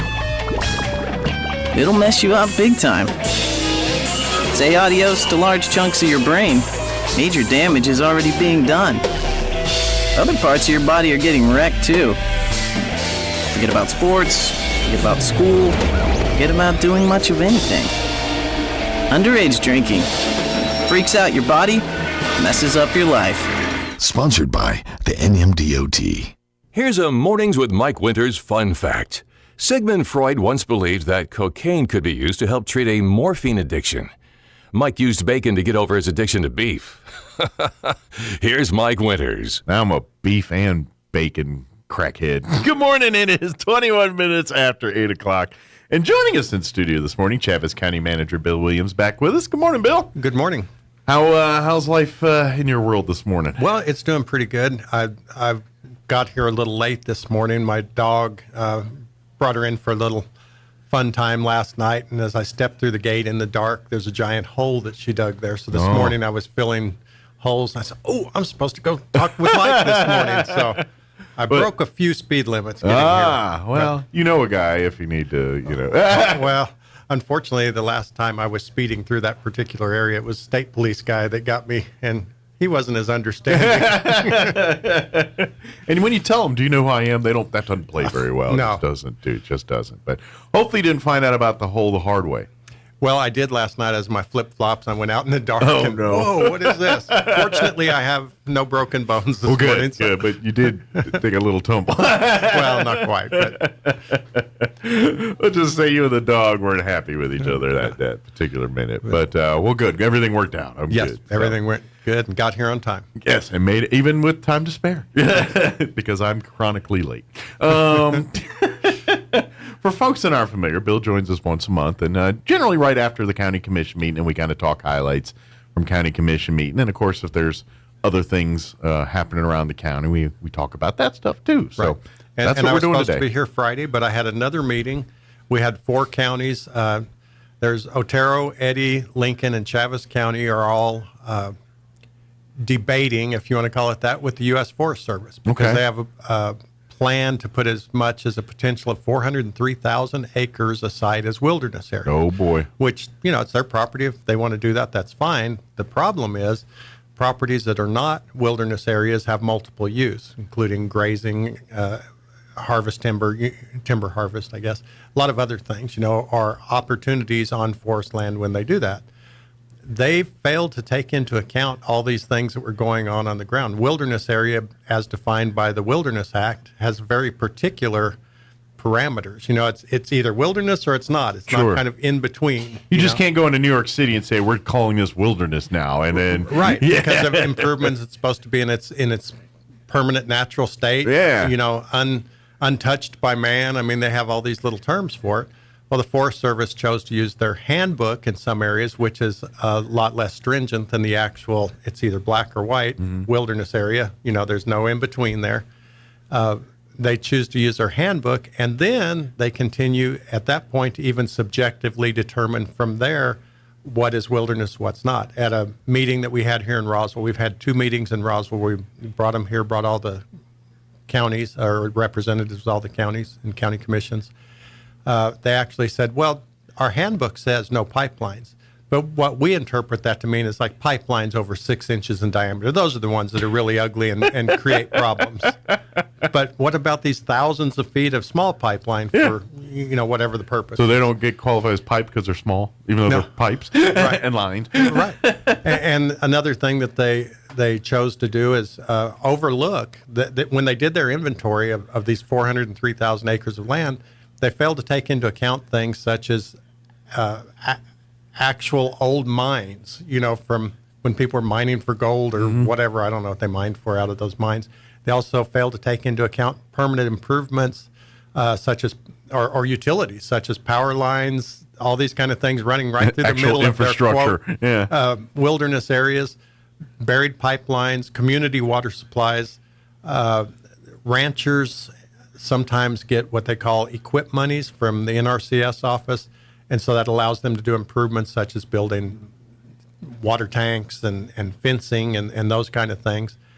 And a lot of these lands had a whole bunch of that kind of infrastructure in them, and they just failed to take it into consideration. And when the ranchers came and provided a wonderfully put together PowerPoint presentation, showed all these problems with this being considered wilderness, then they said, well, we won't consider those in the final alternative. They had, I believe, 5 alternatives. One was the most, as much as 403,000 acres of wilderness area. The other one had none. And what they proposed to send forward to Washington is probably something in between. Okay. But the problem is, once you put these lands on a list, what's to stop them from 5 years from now saying, we want some more wilderness area? Oh, and we have a pre-approved list that's already been vetted out. Well, they admitted in our meetings in the past that was a flawed research project, I guess, that they had not taken into consideration the other things going on the ground. They had not taken into consideration a lot of different things, and they had not followed the law as they're required to by the Wilderness Act of 1973. So we met with them again. I got a lot of the same kind of answers we've gotten along the way. Oh, I wasn't aware of that. I didn't know that. Oh, this is new information. After we had our last meeting in Roswell, the director of the Lincoln National Forest sat right there and told us what he was going to do tomorrow and the next day and the next day. The very next day, he was replaced as the leader of the Lincoln National Forest. And they sent an interim in, and we had a meeting with her Friday and her staff. And she wanted to have this meeting before she left because she's on her way out. So you would think that means they have a new Lincoln Forest manager. No, they will have another temporary Lincoln Forest manager who, after we discuss this with them, they'll probably have a meeting on their way out saying, well, we didn't get into this. I'm going to have to look into that. Right. And so the buck got passed, basically. The buck got passed yet again. So we continue to fight that fight for our counties because it's too important of a thing to let lands, like say, if they follow their own rules and decide that this should be wilderness area, that's their business. That doesn't affect us if they do it appropriately. But if they don't do it appropriately, then it gets into people's ability to make a living, people's ability to visit certain areas of the forest. Once they're off limits, once they're wilderness, the activity becomes very, very minimal. So we want to be sure that people have the opportunity to use the forest as required. And I brought up even again in this meeting, Chaves County has a postage stamp size piece of forest in Chaves County. But Chaves County has a postage stamp size piece of forest in Chaves County. So we need to be involved in the process. Absolutely. And they had failed to do that before. Talking about wilderness, one of their biologists actually said that there's varying levels of wilderness, which the Wilderness Act does not say that. It says it's either wilderness or it's not. It says, well, what we've done is we've put the highest ranking wilderness on this one plan that we would like. We created a new plan. We're going to send that one forward, but it's got the ones that are the lands that are absolutely, there's no doubt that they're wilderness. And the other, versions of this that Congress could pick, even if they suggest this plan, or 5 years from now, they could add them all back in, like I say. She says, those are lesser wilderness. And, hold on, I have a question. So is it wilderness or is it not wilderness? I believe that wilderness is wilderness, and if it's not wilderness, it's not. And your own rules and regulations dictate that you look at it that way. Says, well, this is the way I told my husband. We went to the county fair, or to the fair, and we walked into the show where they were showing animals and said, see there, this is kind of how wilderness is.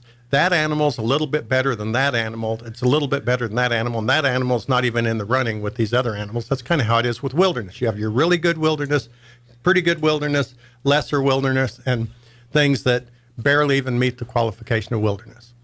Well, I didn't really agree with that particular comparison. Yeah. So, like I say, raise my hand. I says, well, the only thing I have to say about that is I believe that wilderness is wilderness.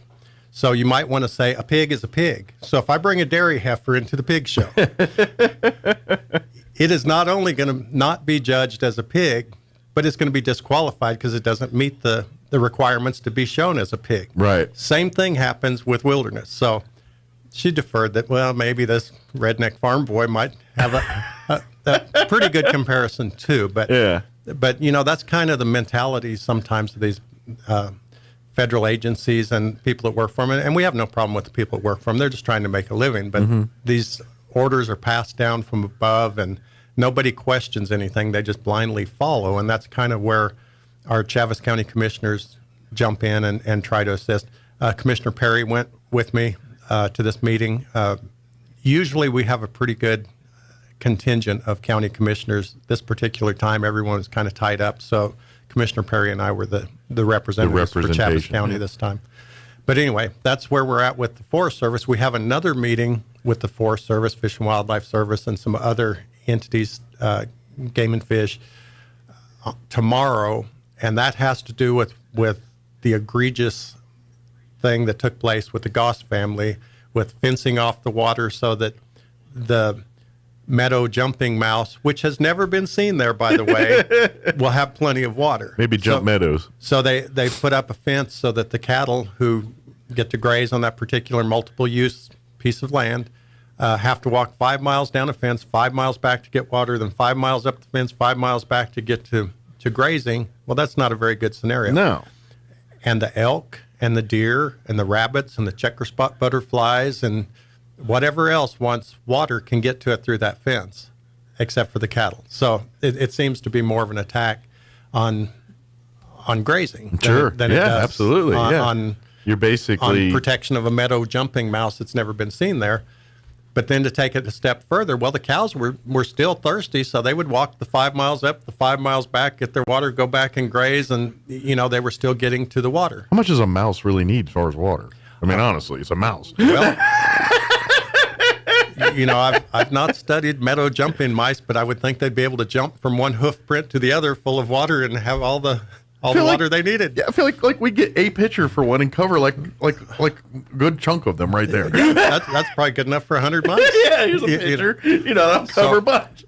So the cattle were still getting to the water, and so what they did then is reduce the grazing allotment, which they've had for generations, but they reduced it down to a third of the number of cattle that they were allowed to graze there. Well, they can't make a living if they don't have the proper number of cattle to graze and do things. So, absolutely. So we're meeting yet again with federal entities and other entities that seem to be attacking, if you want to call it that. People with an agenda trying to do something that get rid of something, an ideology because they don't like it, right? Basically, but they have no alternative to say, "Oh, fine. Well, what are you going to do in its place?" Well, and the same thing with oil and gas. They're attacking oil and gas left and right, even though oil and gas has paid for the schools, the roads, the hospitals within our state. Not to mention, every technology that you're trying to put us in to get past oil and gas requires oil and gas to make it. So. Right. So where you at now? So that's the argument rational people have been saying for the last 20 years. Like, great, sure, we love it. Want to go easier, quicker, fine. What do you got to replace it with, and how are you going to do it without oil and gas? And no one has that answer yet, and they won't have an answer because technology hasn't gotten us there yet. That's the problem. Well, right. We're kind of getting the cart before the horse in a lot of ways. You know, the infrastructure is just not there for a lot of this stuff, and it's not that we maybe shouldn't move that direction or consider those other alternatives. But you can't do it while you don't have do it something overnight. Yeah, and it shouldn't be paid for by the federal government. Our taxes paying people incentives to change to something else that there's no infrastructure for. I just think that that's a bad. I would imagine our country probably went something very similar when we went to the automobile, you know, going from the horse to the automobile and, you know, the infrastructure you have to put in place for an automobile. And then you look at the 20s and 30s and you see the Great New Deal. And really that's kind of a begat of that. It's just technology. Take it further back, the railroads. Yeah, exactly. I mean, the railroads still have a huge amount of control over our nation because they brokered a heck of a deal, you know. Well, and that was, you know, especially the first half of the 1800s, the whole goal was to get a rail system from East Coast to West Coast, you know. And once that happened, the world changed big time for this country. So my wife and I are going to go visit my sister, and she actually lives in California. Nobody throw rocks, please. She lives in California, and we've never taken the train before. So we decided we're going to take a train ride to California and just see what it's like. And I would consider, if you want to make some money, invest in Dramamine about the middle of October, because it's going to take a bunch for me not to get sick. So your stock will definitely go up. He's going to single-handedly up the sales that month. So we found out that we're going to go to Lamy and catch the train at Lamy rather than Albuquerque. We just prefer. We're kind of country folk, prefer to stay out in the country. Sure. I didn't know this, but the Atchison, Topeka, and Santa Fe Railroad, they began building it. They got close to Santa Fe and said, you know what? The terrain isn't beneficial for us to take the train all the way into Santa Fe. And that's why the Atchison, Topeka, and Santa Fe Railroad goes through Lamy. And I think that's about 15 miles south of Santa Fe. Okay. And I never knew that. That's kind of odd that the railroad is named for a town that they actually couldn't access. They did put a spur line in so that, you know, people could get on that and get up there. But to get the train from where they were going to where they wanted to be, they did not go through Santa Fe. Interesting. So, I bet the sports teams took that page from them because, you know, you look at half the sports teams and sure, the Arizona Cardinals, but they don't. I mean, they play in Arizona, but like some of these teams like Washington Redskins or Commanders. Right. They play in Maryland. They don't play in D.C. Right. I bet it's the same thing there. So, it's because that's where they can put the stadium. Anyway, I guess I kind of got off subject there with the trains. But anyway, we're looking forward to doing that. Oh, good. Back to the county commission meeting. Yes. First thing that we did at our county commission meeting, Senator Gay Kernan resigned her position in August and effective. Is that right? Effective August 1st, effective September 1st. Okay. Yeah, August 31st. She runs through that. Yes. So a couple weeks here. I could be off on my dates. But anyway, she resigned. And when that happens, our state constitution says that the counties would provide a name, a nomination. They send it to the governor, and then the governor would choose who that would be. Well, in this case, there are 3 counties. And so there are 3 counties are sending names. Normally, if it's one county, you know, once you vote, you're going to send one name, and they have to choose from pretty much decided. In this case, we had 3 counties, and we've all worked towards getting the word out, letting people know if you're interested in this position, to let us know. We only have 11 voters in that particular precinct. It's 47 and 47A or something like that actually vote for Senator Kernan's former seat. Okay. And so we didn't have as much skin in the game as, for instance, Lee County and Eddy County. Sure. So they went through their processes. Lee County chose State Representative Larry Scott as their nominee. He wanted to move into that position and continue to work for them, but from the Senate side rather than from the House of Representatives. Eddy County, they chose a former county commissioner, also another great choice. His name is Stephen McCutcheon. Okay. And they put his name forward in Eddy County. He did really good things as an Eddy County commissioner, and and as Larry Scott has done as the state representative. So had some pretty good names there. Sure. We had both of those people. We had no additional interest in Chaves County, but both of those people came and talked to the county commission and put their names out there, kind of gave us an update on what they do and what they believe. And Chaves County chose to support Larry Scott's move as our nominee as well. So we have two nominees. We sent our letter to the governor on Friday, or Thursday afternoon, actually. So we have two of us sent in for Larry Scott, State Representative Larry Scott, and Eddy County sent in for Stephen McCutcheon. Okay. And so now it's in the governor's hands. We'll see which one she chooses, but she has to choose from one of those two. And either of them would be a great choice for our community. So, is there any criteria that she has to do in picking these? Like, you know, like does the fact that one has two counties supporting and the other one carry weight with the governor? Or does that matter at all? I don't think it matters. I believe the governor can choose whoever she wants from the list. She can't. Gotcha. She can't insert another name, is my understanding. Okay, but it has to be one of the two. But it has to be one of the two. Okay. And she has to make her decision based on that. And of course, there's no educational requirements or anything. Just like when they run for office, it's just sure. I'm sure she has people that does their backgrounds on each one of them, so she's not making an uninformed decision. That's correct. Whether you like the information's debatable, but she's not making an uninformed decision. So now we're just waiting. We're in a holding pattern to see which one gets the nod from the governor's office, and we'll continue out the term. I believe it's till December 31st of 2024. The term ends, and then the person would have to run for the office. They have to win it on their own merit, right? Basically, be elected by the people. Right. So that was the first thing we did. Second thing that we did was kind of interesting. It's one of those days when we packed the commission chambers. A lot of people had an interest in this and came forward to support it. In fact, they even set up a table out front. You probably saw in the newspaper about 2 weeks ago, Representative Nybert talked about the referendum project and his support of that. And the state constitution says that if something is passed by the legislature and the people believe it is so bad that they would like to have the people vote on it, that they have that opportunity. They do have to have a petition with a certain number of names on it, have to have it done by a certain time in order to get it removed and not going into effect immediately if they don't get that number. If they get to that number by the next year's legislative session, then I believe that's the timeline. Then it has to go for referendum. Okay. But it's already enacted, and I'm not sure where we're at with our signatures. I don't believe they were able to stop the laws from taking effect, but if they can get the correct number of signatures, the state constitution says then it will go into the voters' hands to decide. So there were 6 laws that were passed, and we didn't get into what's in those 6 laws because that's not the thing that we're supporting or opposing necessarily.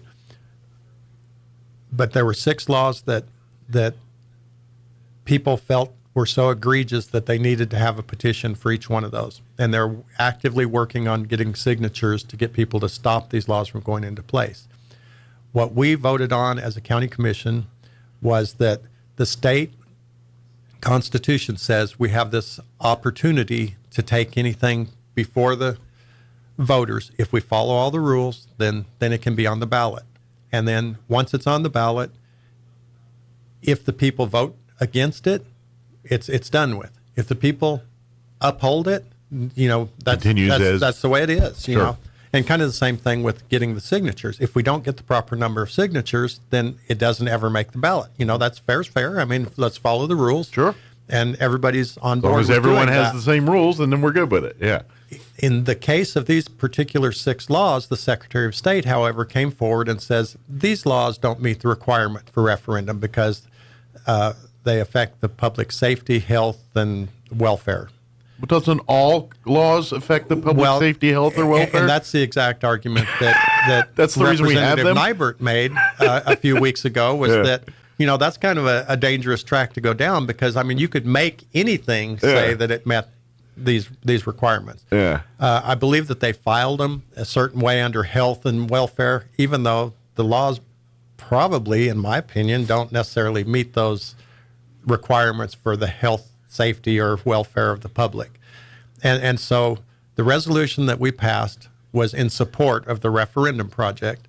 So we said the state constitution allows you to go to referendum if something is so egregious that you just want to get everybody else's opinion on it, not just the legislature. But you have that opportunity. Number two was there were 6 laws passed. That's what brought this up. We didn't go into what those laws were, but there were 6 laws passed that people were so shocked by that they started getting petitions signed. Then the resolution goes on to say that the Secretary of State chose to say that they didn't meet the requirements for referendum. And then to kind of sum up, the Chaves County Commission does not believe that any individual or entity should have the power to overrule what's written in our state constitution. Sure. And so they passed that overwhelmingly. Well, 5-0, that's pretty overwhelming. That's pretty unanimous is pretty overwhelming. There were a group of people who've been working tirelessly to get signatures for these 6 pieces of legislation. They had a table set up out front. They actually got a few more signatures while we were there. Many of us have already signed those petitions, and so they did very well. It was always good. I always say it's always good when you see the county commission chambers packed full of people. It was standing room only. We had a good group of people there. That's always to see government, our local government, actually standing up for the people that they represent, and against the bigger government that sometimes forgets about the people. And that's by far the easiest what people care about, because let's face it, most commission meetings, there's a couple in the audience. Most of them are county employees waiting for their turn to speak, basically. Well, we're a little better than that, but a few people are there to witness it. But when you have a packed room, that means that this is a topic people care and want to talk about, obviously. So, well, the same thing when it's we did of great importance when you see that crowd. When we did the Second Amendment, support of Second Amendment rights and those types of things. Sure. The red flag laws, the county commission came out supporting the people on those, and the room was packed. Yeah. You know, and every time one of these hot button issues comes up, they step forward and the people come out to support. And let everyone know that they are also in agreement. And it works because it gives strength to the people you support, and it also, puts a dent in the argument to the people that you're fighting against to say, no, this is an issue that we care about. This is not something that you can just lightly pull over on our eyes and we just accept without a fight here. And that's and to be honest, strength in numbers works in this country. When you do those kind of things, people back down. That's why we do it. So keep doing it. And just a real quick point of clarification on stuff like this. People send me stuff or bring me stuff fairly regularly. I don't just create a resolution and put it in front of the commissioners. One of the commissioners has to champion it. At least one of them has to be behind the cause. Sure. So anything you see go forward, it's because your commissioners are listening to you. So if you have a question or concern, call a commissioner and let them know. Because a lot of times someone will bring me something that they would like to see on the agenda. Yeah. But a commissioner has already called and said, this is going to be coming forward, and it's something that I support, and I think that we need to get it in front of everyone, because obviously I can't call all the commissioners because that's illegal. Sure. So.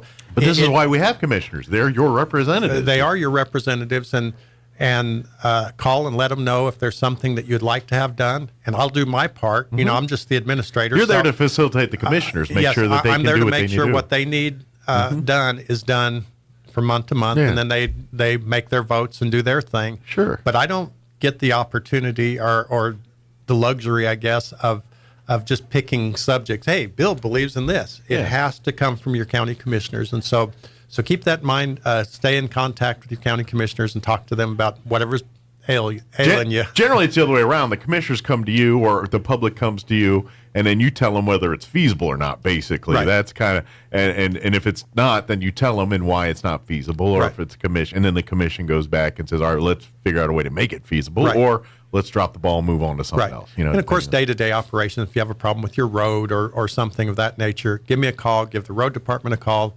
We take care of those things. We already have the infrastructure in place. We already have the rules and policies there. And so we don't have to get permission to fix a problem that exists within the county. So give us a call. We'll work through the details and get things like that accomplished. So. Absolutely. So this is why you come to the meetings.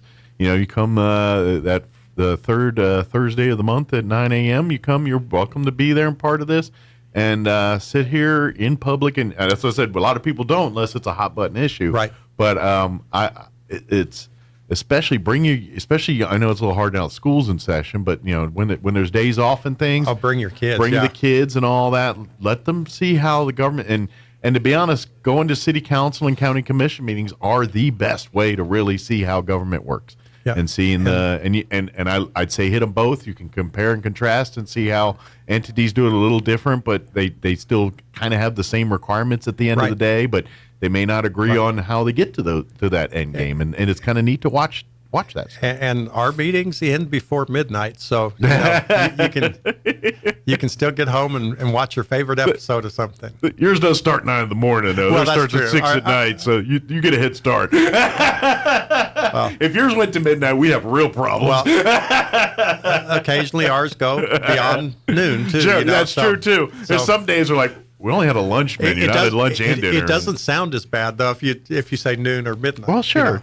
Well, when it's the same time length, but still. Well, there's a difference from when you get done something and you go home and it's like it's bedtime versus going home and saying, all right, now what are we going to do the rest of the evening? Have dinner or whatever we're doing. But yeah, something to that. Another thing that we did at our commission meeting this week is we passed, they approved the agreement with an emergency procurement for medical services at the Chaves County Detention Facility. I think I mentioned to you last month that we have been in negotiation, I guess, with our previous, or actually they're still our current medical care provider for the detention inmate medical services. We do a contract for a year, and then it has to be renewed every year up to 4 years. Okay. And then we have to do a new RFP and go out to follow procurement law. But we had our people in place, and after a year, then everybody says, yeah, I'm good with you staying or whatever, but let's negotiate the terms. And we did not manage to get together on the terms. There is a clause within our contract that either of us can terminate it with 60 days notice, and they chose to do that because we just weren't going to be able to get together on the price. There were some issues there. Some lines in the sand that neither wanted to cross. So anyway, 60 days is not adequate time to put together a request for proposal and RFP. To do that appropriately, get all the people returning their information, go through those, assess them, get with the vendor, and negotiate an agreement. So we did an emergency procurement. What we did is we had 3 vendors ask to be considered in the procurement last time in the request for proposals. So we had 3 vendors. We chose one of them, obviously, that is going out. So we called the other 2 that were still on there because it's just been a year. So we found out that that's probably the best way to do it. And legally, that gives us a leg to stand on, that, we didn't just go pick Dave's healthcare service, because he's my brother-in-law or something. Sure. So we went to the previous 2, reassessed their information, called and asked them what had changed in the year since we talked to them last, and we made a decision to choose one of those 2 that had submitted before. So basically, we moved down the list to the number 2 selection, and then we spent some time negotiating with them. We got our agreement in place, and the legal teams all looked it over and decided it was appropriate, and so we presented that to the commission, and they agreed to go ahead and allow Roadrunner Healthcare to provide our inmate medical services at the Chaves County Detention Service.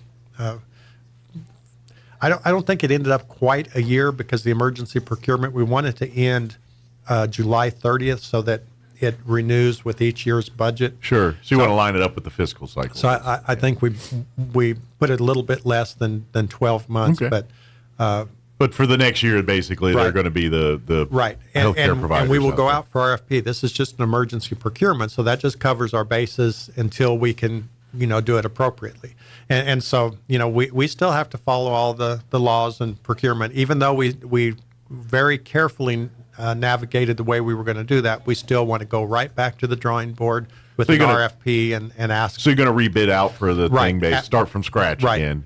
but we've got something in place. We've got which something gives in us place time that to vet gives us everything out. time. Yeah. It very may well be the company that's doing it now, depending Very well. on Depending on how they put their bid in and everything else. That Yeah. often happens just that way. I mean, Gotcha. it's like a chance to evaluate somebody in action. Sure. You know, so they're going to be there. They're going to be providing the health care. We're going to know their abilities inside and out. So, Sure. But basically, you have a chance to reset the race here. And, Right. And kind of, Right. All right, we've got something in place, and that gives us time to really vet and do our due diligence here. Right.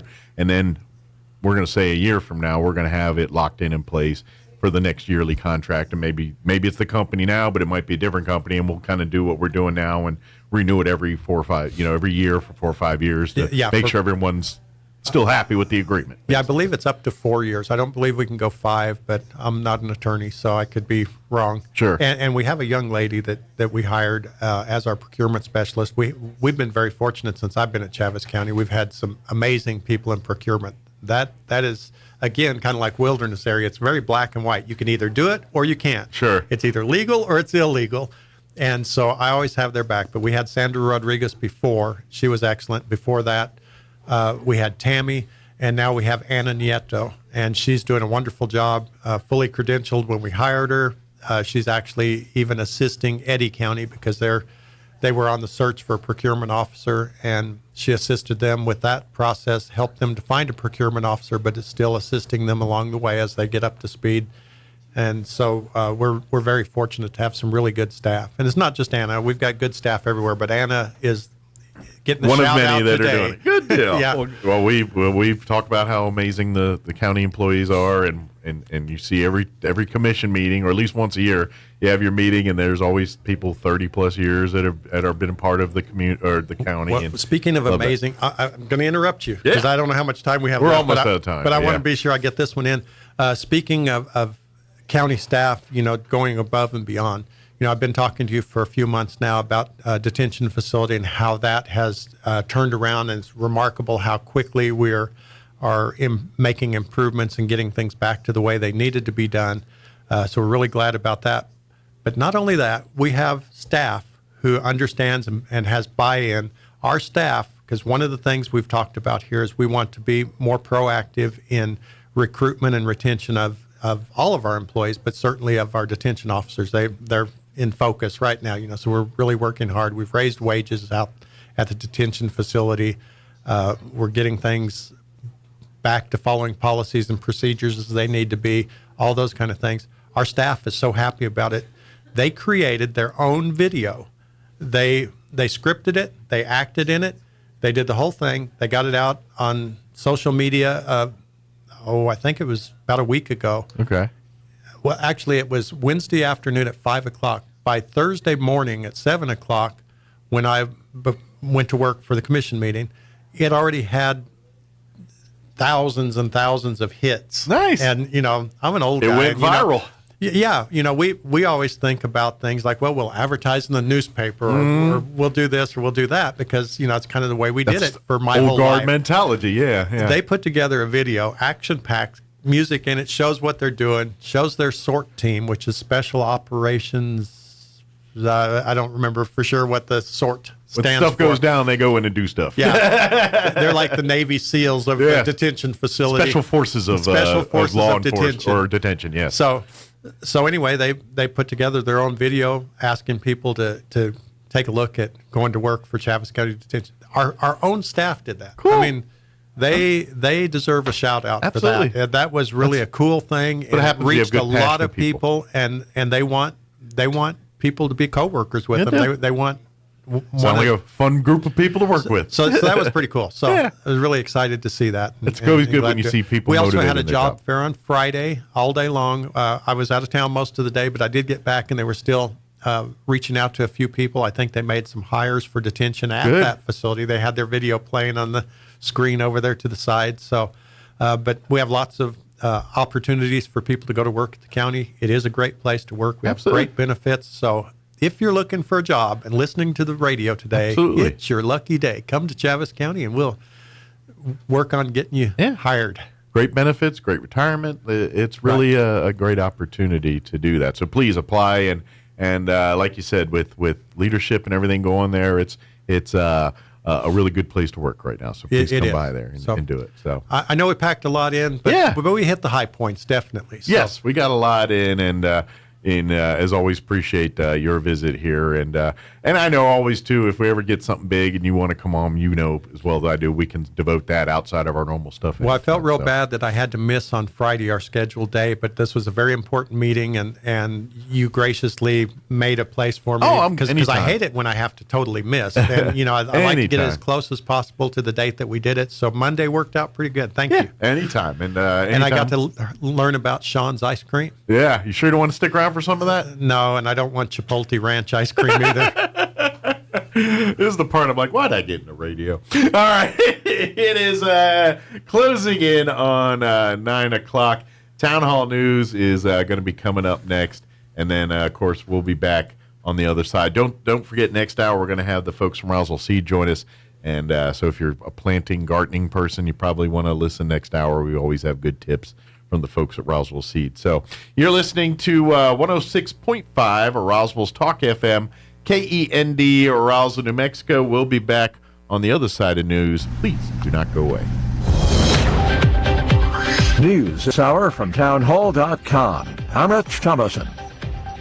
It could take Southern California quite a while to dry out after Tropical Storm Hillary unleashed destructive flooding, rock and mudslides, along with fierce winds. We've had lots of reports of flooding. That's Todd Hall. He's a meteorologist for the National Weather Service out of Oxnard. We have 74 reports in the last 18 hours of flooding across LA County. He says there were tropical force winds in the mountains. We got some damage down into the valleys as well, some trees that came down right around the 2 o'clock hour yesterday. He says showers should diminish throughout the morning in Southern California.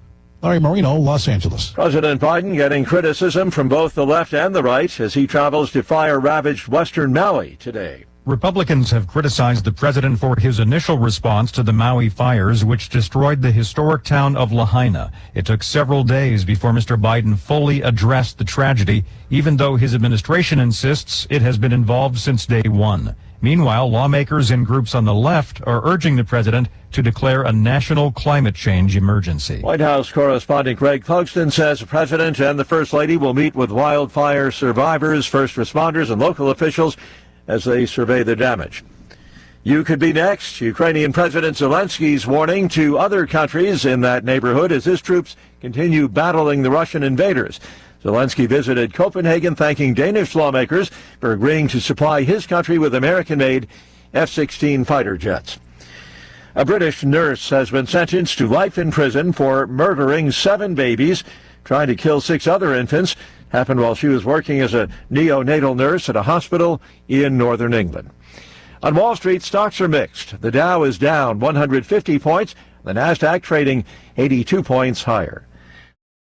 Everybody wants cheap airfare, but where do you find it? You call low-cost airlines. Their prices are direct from the airlines, and they're so low you can't find these fares published anywhere. They specialize in cheap flights, discount hotel rooms, cheap car rental rates, and great package deals anywhere around the world. Wherever you want to go, they can help you get there cheaply and with a best price guarantee. If you want the lowest prices on your airline tickets or other travel services, call now. That's right, call. That's the only way to get these rates. Experts are standing by 24/7 to get you the cheapest airfare and hotel rates available. So don't wait. Call right now for the lowest travel prices anywhere and for great last-minute travel deals too. Call 866-755-5300. That's 866-755-5300. Again, that's 866-755-5300. Call us right now.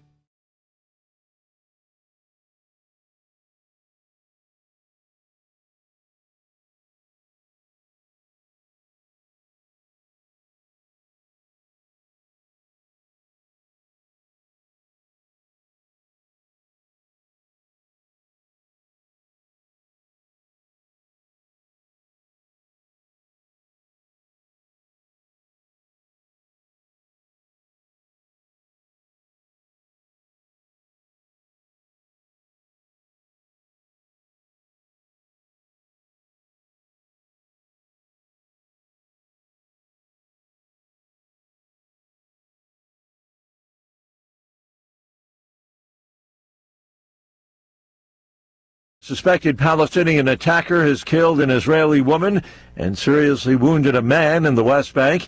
Today's attack, the latest violence in the restive territory. News and analysis, townhall.com. Do not drink the water. That's the plea to residents of fire-ravaged Maui, those who still have homes and water. Experts are using strong language to warn people not to filter their own tap water. Maui County says people will not be able to treat their water, quote, in any way to make it safe. Pipes depressurized during the fires may have sucked in hazardous contaminants. The state has told the county now to test for at least 23 different chemicals in the water, with results expected soon. Jason Walker reporting. The Biden administration has a plan to spend $667 million to make the Internet available to every American home and business, regardless of where they may be. The money to be spent across 22 states as well as the Marshall Islands. An official announcement from the White House expected later today. More on these stories at townhall.com.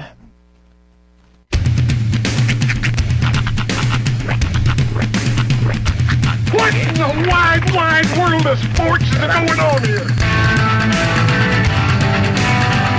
I promise you, whatever scum did this, not one man in this force will rest for 1 minute until he's behind bars. Now let's grab a bite to eat. Yeah, come on. I feel the hot wind on my shoulder and the touch of a world that is older. I hit the switch and check the number. I leave it on and then I slumber. I hear the rhythm ringing through it. Flamenco guitar and cumbia music. I hear the talking of the DJ. Let's have a listen. What does he say? I'm on a Mexican radio.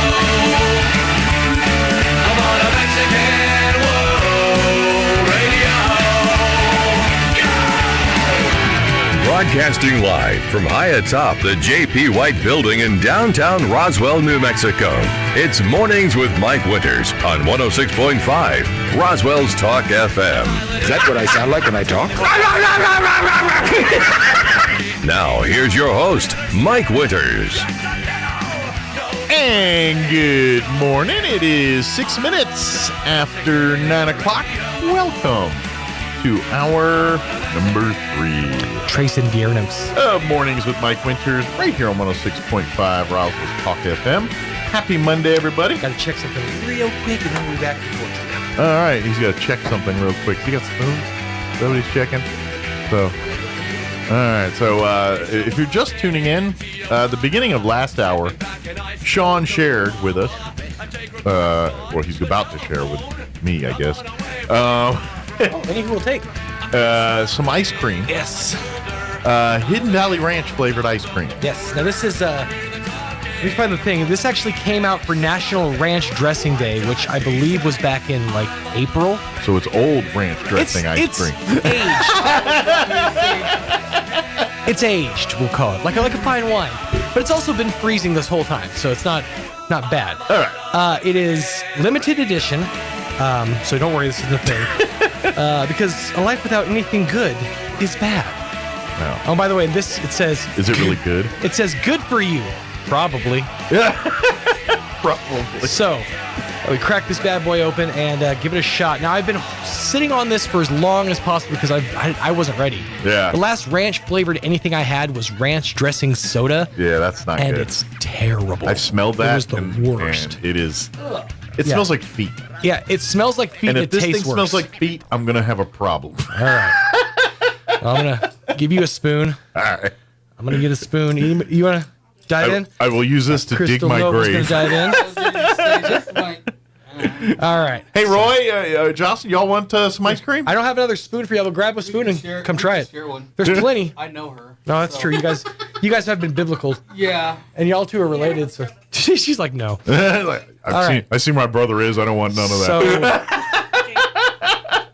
Full disclosure, it may have been a bit compromised because this is open, but super. That's okay. May have salmonella a little, may kill you, but enjoy. May kill you. We could actually, if you'd like, scrape off this top layer. What does it smell like? Well, it kind of smells like my freezer, which is why I say we should probably scrape off this top layer.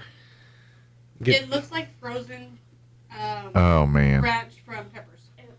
it doesn't look good. Like Yeah. it doesn't look ice creamy. It does have an off-white color to it. It looks like the fake ice cream they use on photo shoots to do for chocolate syrup. That's what it looks like. Which, by the way, I found out is generally lard. Yeah, usually it's Crisco or whatever. Yeah, yeah. Thank you. All right, so I'm gonna get a scoop here. Now I'm getting ranch. Now I'm definitely All right, getting see, a that's ranch the part I want. What does this smell Is like? the This spicy kind of. smells like ranch. Yeah, I'll pass it over to you. All Should be a right. spoonful, and then we'll pass it down to the nobles. Oh wow! It smells like I'm about to dip carrots in this thing. Yeah. Mm-hmm. It really Which- does have a ranch smell to it. Ranch dressing? It might be. Now I've read reviews that said it really is not bad. Like the way they did it is not badly made. I feel like I need to put this on a salad or something, man. It's just the it does not feel like it's to be ice cream. It's very sharp. Now I will tell you this: this smells so much better than the ranch. It smells like ranch dressing. soda. It doesn't smell like feet, which is better. Mm-hmm. Ooh. Ooh, he went in already. John went in already. All right, I'm not so- liking that face. All Here right. goes. Salute, everybody. Take a packet of ranch dressing, you just open it and just put it in your mouth. It's French ice cream. But the sweetness. What does that explain?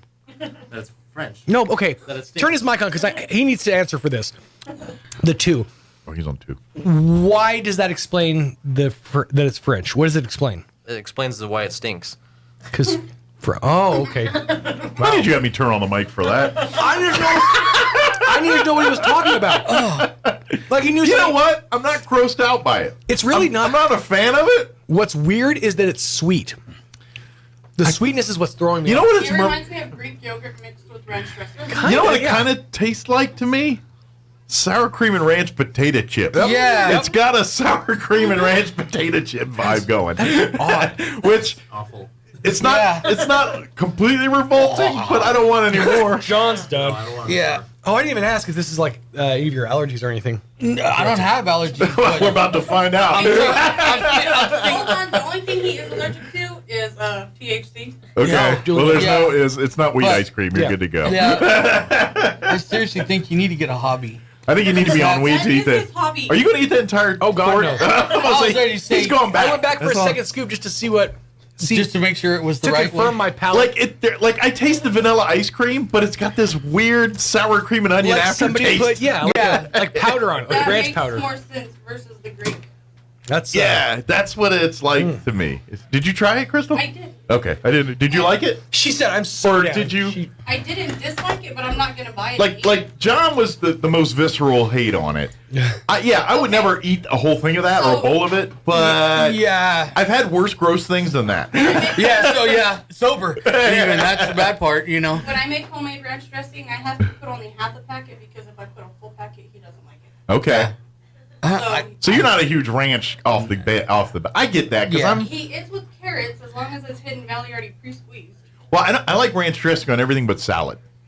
Like you put it up wings, or vegetables or whatever, or I mixed do- in a pasta or something. I do good. like mashed potatoes. Yeah, all that's good. Put a little bit in the mashed potatoes. Yeah, all that's works good, great. but ranch dressing on a salad, I'm kind of like, no. I'd rather have other. Ranch, I like French, I like Italian, I like Catalina. I mean, I'll eat it if I'm like at a party and that's what it is. I'm like, I guess Yeah, I I'm don't gonna wanna eat, be but I rude. would never pick. If I go to the salad bar, ranch is I'm staying away from. It, so. John Noble joining us here, hoping to talk plants and seeds, but ended up getting ranch flavored ice I've got cream. ranch. I guess that's kind of like on the agricultural line, you know. There we go. It's from Hidden Valley. Yeah, It's right. Hidden Valley. Hey there. Yeah, there's a lot of stuff from. Wow, good girl. Good girl. You're being such a good girl. This is our niece. Yes, so John and Crystal Noble are here for and they've also brought your dog, your Great Dane, which we've talked about a couple times, right? This is my Great Dane sibling. So this is Oh, my okay. sister's Great Dane. Okay. That's our She niece. has ours. Okay. We have hers because she has to have a medical procedure done in Roswell. Okay, so y'all did a swap out for Yeah. Okay, Yeah, 'cause so this there's one's a no- little more Got shy. rid of two and brought back one. It's Yeah. Yeah, they couldn't do the procedures in Albuquerque. You have to go to like specialists and all these other places, and That's weird. yeah, and vet here was just all like, astronomically expensive. yeah, sure, and Dr. Gutierrez is all like, I could do it. Just like a typical country boy. Yeah, I can do that. Yeah. That's not a problem. Although, as far as veterinary medicine goes, I feel like a dog that size has got to be way easier to operate on than, say, a little Chihuahua. I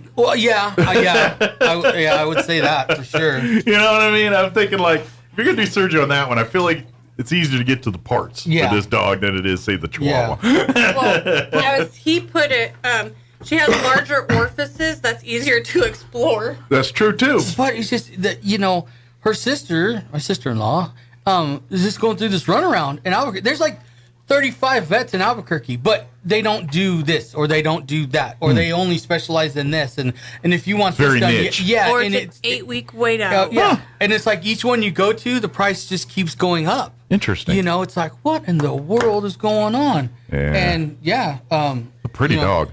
I love the colors. I love the gray, the spots, and the specks. It's a pretty dog. So ours is all gray with white. Okay. So the darker gray head. that she has, that's his color. Okay. It's pretty. Very pretty.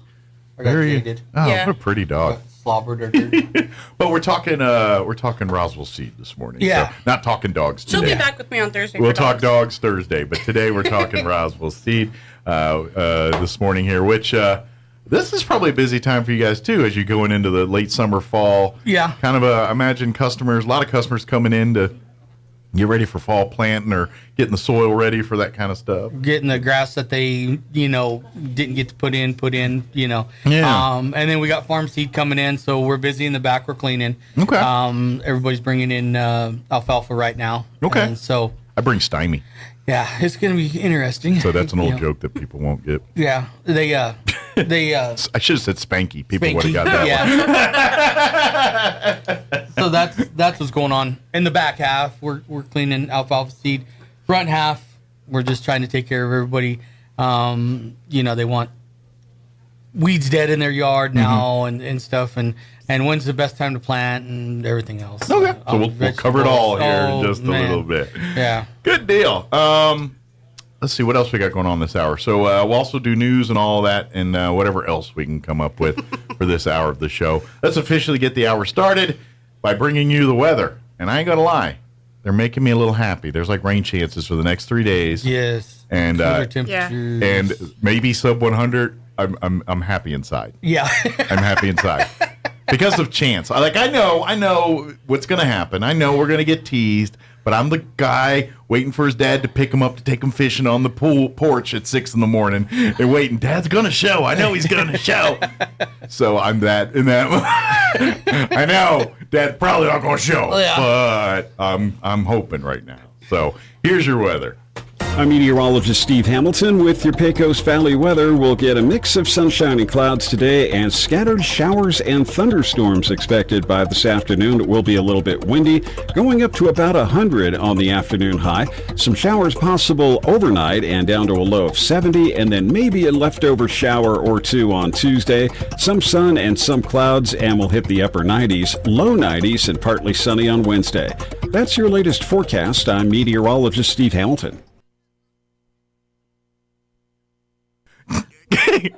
Currently 80 here in Roswell. Humidity is at 41%. Yeah, I just peeled back a curtain there, didn't I? East winds at 5 miles per hour. We are looking at a 30% chance of rain for this afternoon, mainly after 3 o'clock today. Increasing clouds with a high near 100 today. Winds will be out of the northeast, 5 to 10 miles per hour. 30% chance of scattered showers and thunderstorms for tonight as well.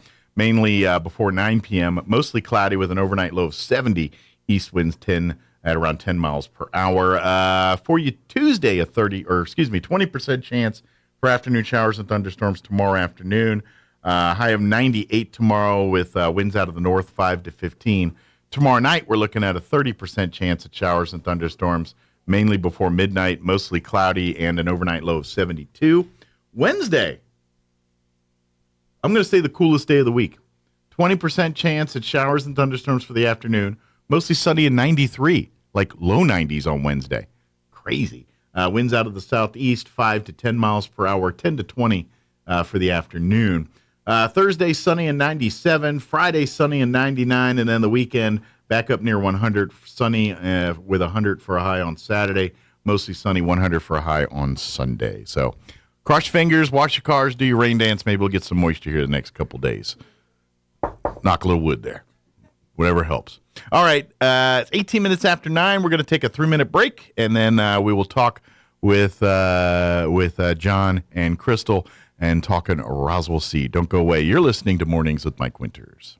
It takes a long time to develop trust. At LaGrone Funeral Chapel, they've been earning your trust for decades. They understand how important it is to friends and family to celebrate a life in the way you choose. The professionals at LaGrone will ease your stress and anxieties. They'll provide the guidance you need to select a service that's appropriate. And that's what they've been doing for generations, earning your trust and doing the right thing. LaGrone Funeral Chapel and Crematory, 900 South Main in Roswell. Online at LaGroneFuneralChapels.com. Eastern New Mexico University in Portales is proud to offer potential students the opportunity to attend ENMU tuition-free with the New Mexico Opportunity Scholarship. And now we're proud to announce the newly created Freshman Hound Housing Room Grant, which will allow students the opportunity to receive up to $3,000 per year off their housing costs when living on the ENMU campus. For more information on how ENMU is making higher education more affordable for you and your family members, visit enmu.edu.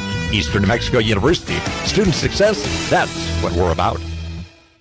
If you're missing a tooth or several teeth, a dental implant may be the ultimate solution. Implants look and feel so much like real teeth that you probably forget you have an implant. Maupin and Brown Dentistry is one of New Mexico's most experienced implant providers, with literally thousands of implant patients who are absolutely delighted with the results. Call Maupin and Brown today for an evaluation. You'll be surprised how affordable implants can be. Maupin and Brown, your choice for experienced, state-of-the-art dentistry. Trusted service, no need to lie. Hop online, our reviews are high at Big O. At Big O Tires. Roll into your neighborhood Big O Tires for the Let's Roll sales event. From now until August 20th, buy 3, get 1 free on 4 select in-stock Sumitomo tires or Cooper tires with installation purchase. Big O Tires, the team you trust. Disposal fees and shop fees extra where permitted. Void where prohibited. See rebate form for terms and conditions. This offer is valid with any form of payment. Hi, everyone. This is Melanie from Glenn's Furniture. When was the last time you looked forward to sleep? Let's be honest here. You know a restful night's sleep has more health benefits than you consciously think about during the day. Here at Glenn's, we carry Serta mattresses, and they've been in the business for more than 90 years. Choosing one can be hard, but I want you to know we have your back. Come see us at Glenn's on the corner of Union and Alameda in Roswell, where delivery is free since 1953. New Mexico can be safer, and we can protect our loved ones from gun-related injuries when we lock up our guns. New Mexico has one of the highest rates of gun violence in the country, with numbers nearly 2 times higher than the national average. But safe gun storage is a proven strategy that reduces gun violence in all our communities. Protect New Mexico by securing your firearms. Visit safestoragenm.org to learn more. Brought to you by the New Mexico Department of Health. Here's a Mornings with Mike Winters fun fact. The Goodyear Rubber Company researched and concluded that shoes wear out faster on the right foot than on the left. To fix this, just walk backwards for half the day. Here's Mike Winters. And good morning. It is 22 minutes after 9 o'clock, and joining us now officially in the studio, John and Crystal Noble, wearing their Roswell Seed hats today. Good morning, guys. Good morning. Good morning. How are y'all doing? And they brought a friend, too. I forgot to introduce. Yeah, we have our niece, Jade with us. And Jade is a Great Dane, beautiful, gray and black Great Dane, shy as all get out. She's like, I'm comfortable, I'm laying on the floor. She came over and sniffed my hand for a minute, let me touch her nose for about 3 seconds, and then said, I'll be back over with my relatives here. However, Sean with the ice cream, she was very intrigued about Sean and the ice cream. Although, with that, because it doesn't have chocolate in it, she'd probably be all right with that ice cream, I'm thinking, right? The seasonings in it might cause issues. It's rich. That might be. It's too rich for her blood, probably. Typically, like when you give dogs ice cream, it's like the soft serve vanilla. Okay. Or you get the doggy ice cream. So I got to ask you guys, because we've talked about eating dog treats all the time. Have y'all tried doggy ice cream? It's disgusting. Is it? I'm curious. I've seen it, and I ain't got to lie. Felicia. Did you try it? Back with me. Felicia's worse than a Marine. I'm a Marine. we're known for eating anything, right? Sure. The girl that works at her office weighs like 103 pounds. She'll eat this. Really? Yeah, just to, what's it taste like? I don't know. Let's find out. So this weekend we have the National Doggy Day at Westlake. Okay. And they have doggy ice cream that they make. Okay. Well, they had sent us last year when we did it. They had sent us a bunch back. Well, Felicia had went and bought some vanilla ice cream or something. Well, she scooped dog ice cream in my bowl. Oh, she did you dirty. Yeah. Oh, she did me dirty. But it's okay. I got her back. I mixed cat food in her tuna fish. Hey, that's game on. That's what happens. Oh, my gosh. Game on. Game on. You think guys are diabolical? I know. Right? That's what I was thinking. I'm like, man, wow. Yeah. Tuna flavored cat food in her tuna fish sandwich. Wow. Yeah, I think you got her back. And people wonder why I sleep with one eye open. Now I know why. Just gotta give you Benadryl. Yeah, that's not even fair. Yeah, but you just go to sleep with that one. So it's I a little won't less. feel a thing. That's when you know that's true love, when they put you to sleep and then do something bad to you, That's so right. you don't feel it. Oh, okay, Well, there's like you see online. There's usually some couples that do like the TikTok pranks on saying each hi other, now? Oh yeah, and they do. I've seen some of those. Are we saying hi? Oh, you getting curious? Hey there. Hi. You come to say hi? You saying hi? Well, hey there. How you doing, girl? So this is Jade. This is Jade. This is officially Jade. Perfect who is camera ready. actually at Roswell Seed quite a bit since I'm there. Right. If So- you're there, she's there, right? Yep. Yeah. But you're kind of like you said, you're doing surgery, so this is a visit. This is not your matter of fact, your dog is visiting your sister, right? Yes. Or your sister. Yeah, your sister. My sister, his sister-in-law. Sister-in-law. Very cool. Yeah. So.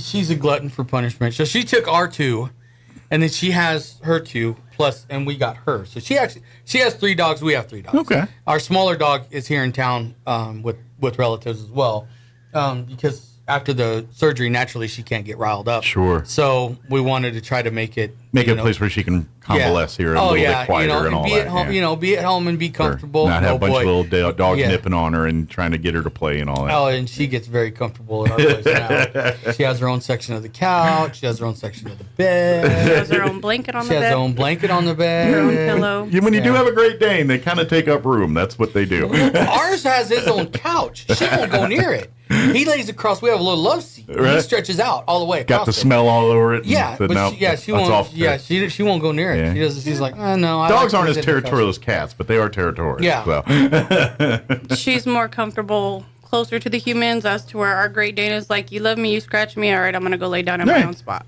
Yeah. That's not bad either. That's a cat mindset. Yeah. Come for your attention, then leave me alone. And then Well, what's come back hilarious later. is she's very clingy, just like our boxer. When she gets up and she walks anywhere, the boxer's right on her. The Great Dane, he could care less. And the little dog follows everywhere too because she thinks you're gonna drop food or something like that. So, but she does the same thing, and we refer to the boxer as the Widowmaker because if she's in the kitchen doing something, he lays down right behind her feet. And you or will get something. taken out. And the other night I was laughing because she walked into the kitchen for something and stood there for like 2 minutes, and this one just laid down. And I told her, I said, well, there's another one for you. Yeah. She's right behind, and she's got it. Wherever she goes, she goes. Yeah. My black and white cat does the same. Where like if you're in the kitchen working, and she wants attention, she'll park right behind you. Right. I mean, just enough where you maybe not even quite touch you. Like sometimes I'll feel a few hairs. I'm like, okay, there she is. Yeah. But there's times I go to I need a fork, and I go, and I'm like, and she's right there. And Yeah, I'm like, I almost killed her a couple times. You're in NFL preseason camp, high stepping and stuff like that, Yeah. trying to dodge. Yeah, that's I kind know of like it exactly is. how that And with her, they don't do it with me, except for the little dog. Little dog gives me our little dog. Her name's Honeybee. And she gives me a complex because I can get up and I can walk. And if I turn to go towards the bedrooms, she don't follow me. But if I turn and I go into the kitchen, she's right on me. Game on. Yeah, and I'm like, That's where they keep every the time food. you follow me, I'm in the kitchen. Yeah. Why is that? That's where you keep the food. Dad. Yeah. It's like, Speaking of honey, when are we going to go harvest? Oh, yeah. Our last of the season, are we doing it at the end of September, beginning of October? depending on what the weather's going to do. And the days are getting shorter quick, Mm-hmm. real quick now. Some of those people have noticed that corn's starting to tassel. So that means that, we're coming into fall. We're changing into You know the fall what? Leaves season. are already starting to change on some of the trees around town. I've noticed a little bit. Yeah. That's crazy, isn't it? We might actually have a true fall. That'd be nice. Hopefully. Yeah, that would be really great. So I'm hoping it'll probably be generally around the middle of September. Okay. Might be a little bit sooner if it starts getting colder quicker. Then we'll harvest the last of it. So, kind of turning to the Roswell seed side of things. Now that we're seeing fall turn, what's some of the fall stuff that people need to be worrying about? Fertilization of the lawns and trees, so they have enough, to make it through winter.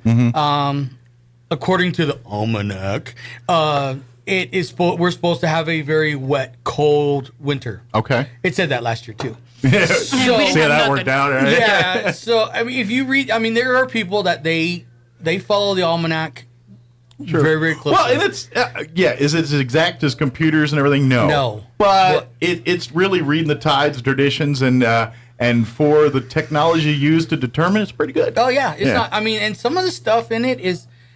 When I read it a couple of times, it's pretty hokey. Sure. But there are stuff. One of our really close friends to the store, he actually verified that. It tells you to dig a ditch on a certain day, tells you to bury a ditch on a certain day, and they did one ditch by the almanac, and then they just did the other ones. They had like 3 or 4 ditches they had to dig for water lines, and he did say that the ditch that they dug with the almanac, they did not have to fill it in. Interesting. And the other ones, they'd have to put more dirt on top of it, fill it in, and it's like, okay. So, Dad, that's impressive. Yeah, man. Dad had to go to have some dental work done, and he looked in the almanac, and it tells you the best times to have any dental work done. So I didn't realize it went that deep. Oh, I thought yeah, it was all goes very soil deep. and crop and trees and weather and stuff. To impregnation. Oh, wow. It goes to when to cut your hair. Yeah. When to shave. I need to look at some of that. Oh, I'm yeah. just genuinely curious. I'll read you. It's hilarious. I always tell people, that lawyers and farmers got drunk and got together and made the almanac. Because some of that stuff, you're sitting there looking at it going, no, there's no way. But there's... Turns out there's some... Yeah, there's people that Well, it's like all the old... wives' tales for ailments and treatments. Everything from putting onions on your feet when you got a cold to there is validity to that. Yeah, because, very much. And let's face it, we've only had you go into the store and buying a pill for your cold for the last 100 years or so. Yeah. Prior to that, they were still having these issues and things, but Home they remedies. were living as frontiers or ranchers and farmers. And that's where the wonderful hot toddy was created. Yeah. Prior to medicine. Yeah. Well, it's funny because I couldn't even tell you which hand. It was my left hand, I think. When I was in the Philippines, I cut my hand really, really bad. And this old Filipino guy, he was just all like, "Come here," and he mixed up some stuff that flies wouldn't even come near. It stunk so bad. But he slapped that thing on my hand, and he told me, he says, "Just keep this on your hand for about a week, loose wrap." And of course, our corpsman was just like, he was like, and I was like, what? I was 18. I was like, I don't give a care. I'm going to find out, see what it does. Sure. But to this day, you can't even see the scar. And I cut it. Like, I probably should have had stitches, but we were out in the bush, and there was no way we were getting back. Yeah. I wasn't going to get metaflighted for 6 stitches on my hand. But it was one of those home remedies. And he smashed it on a rock and beat it in between banana leaves and whenever stuff. Whenever I run across people like that, listen, pay attention and listen, because they're about to hit you with some nuggets of wisdom. Oh, yeah. It might smell, this stuff did. It smelled horrible. Yeah. But he slapped it on there, and I was like, and it immediately, The older I get, the more trusting I am of those folks. I'm like, you know what? This is experience in action right here. I'm gonna take advantage of that. Yeah. And a lot of those older people, when they tell you that you need to detox your body from chemicals, they're true. You need to detox your body, and you detox through your feet. Yeah, that's right. I did that one thing at the spa years ago where they do the toxins and turn the water black. Yeah, green. Turns it like black. Oh, I did that one time. Yeah. I did that in a tub. Yeah. Put the solution in. I had to get down in a tub. Yeah, and it turned like this black green, and it bubbled. And I'm like, I'm out. I was like, no. Yeah. Epsom salts and fresh onions are supposed to be one of the parts to the detox. Is it? Yeah, soaking your feet in now hot you got a base for a soup. It kind of sounds like a stew, That's great, I'm cooking John feet for dinner. Yeah. And when you're done, add carrots and potatoes and put it on the stove. You'll be all right. All I can think of is, what was it, like Bugs Bunny, every time he got thrown in the pot, they take the onion and they cut it up. That's all I can think of, sitting there looking at it going, Nope, it probably works like a champ. Yeah. And I do not have Pickles pig feet. Thank you. No, we're getting close to fall planting too. Yeah, everything fall wise. Yeah, now's the time. So looking like this next couple weeks, is it getting the soil ready? Is that the big thing? Basically, right now, yeah. Yeah. If you're going in with fescue grass, just hold off just a little bit. Okay. Usually about the beginning of September, the ground temperatures will come down enough to go ahead and put down your fescue grass. Garden wise, you're gonna be planting like all your leafy stuff, your lettuces, kales, that kind of thing. That's what's going to be going in for your winter crop, if you want to say that. Same thing with the people out there. They want to grow alfalfa or oats or wheat or whatever. You're getting close to it. If you're up in the mountain areas right now, of course, naturally it's a little bit cooler. Mm-hmm. You want to plant now. Sorry if people are listening in the mountain area. We're still waiting on wheat and stuff to come in.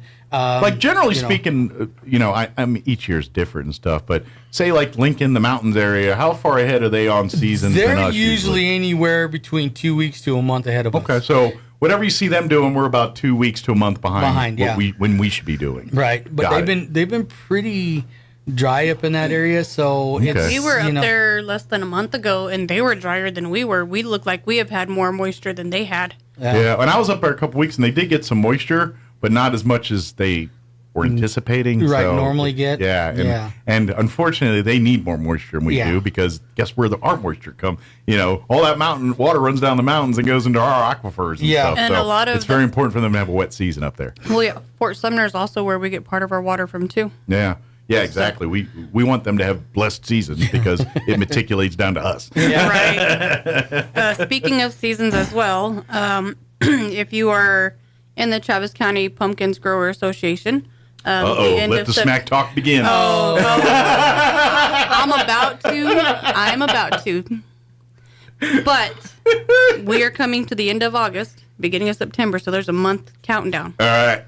So, Mr. Johnson, Terry Johnson, Terry's Cafe, Salisbury Cafe. Ooh, your gauntlet's about to be thrown. is amazing. I love it. It's great. Yeah. But your pumpkin skills? Your pumpkin is not going to do it this year. Oh, here we go. The gauntlet's been thrown. So, in order to be part of the Travis County Giant Pumpkin Growers Association, which they have the abbreviation on, I don't know, it's about that long. I want it on a T-shirt. One of the requirements is smack talk. Yeah. And Mr. Johnson, who he is, if you guys don't know Terry Johnson, if you guys never been down to the Selborne Cafe, you really need to go. It's a great place to eat. Monday, Wednesdays. Oh yeah, some of the best food in town there. Yeah, and he has won the Smack Talk Award like 4 or 5 times. And he's got the plaques up on the wall inside the restaurant. Oh wow! There's hardware and everything. You get it. Yeah, you get it. Yeah. So, if anybody's interested in it, get a hold of Benny Wooten, or you could come in and talk to Dad at the shop. They're one of the founding fathers. And it's just something fun. Yeah. Way back. I know none of them want to come on the radio, but if we could keep it family friendly, I would love them to have a smack off. Oh, God, smack talk off right here on the show. I'm bringing Terry. I'm gonna go get him. Go get him. They got to keep it within the parameters of radio. Yeah, because we don't want to lose our license. Yeah. But if they're willing, but I know, Mr. Gill's not. He don't want to come on the radio. He says he likes it scripted and not live. But off the cuff, he's really funny. However, off the cuff, he is still very slippery of the tongue in certain subjects. So that might be why. Well, if I can do it, he can do it. Because I'm a potty mouth and a half. But he does it so rare, so when it does happen, it's like, what? No, I turn off the mics and it flies. It does. That's turn it to the side. I was in the United States military, and for 4 years, when it wasn't an acronym, it was usually a cuss word in between the acronym. Yeah. Well, that's why when I first started coming on here, Dad was just kind of like, holding his breath. Because, I'm the same way. It flows. That's how you get things done in the United States military. I don't care what branch you're in or what you did. That's how you get things done. So, but if you're interested in if you have a pumpkin growing stuff, they have like multiple categories. Not just quite the largest pumpkin, the biggest. But like the flattest, the roundest, the cutest, the smallest, the perfect shaped. The perfect shapest. Yeah, they all. Now, is it all the same pumpkin, or do you? No, it's different varieties of pumpkins. So they can stuff. Submit one for each category if they want. If they want to, yeah. Okay, gotcha. And we make it official.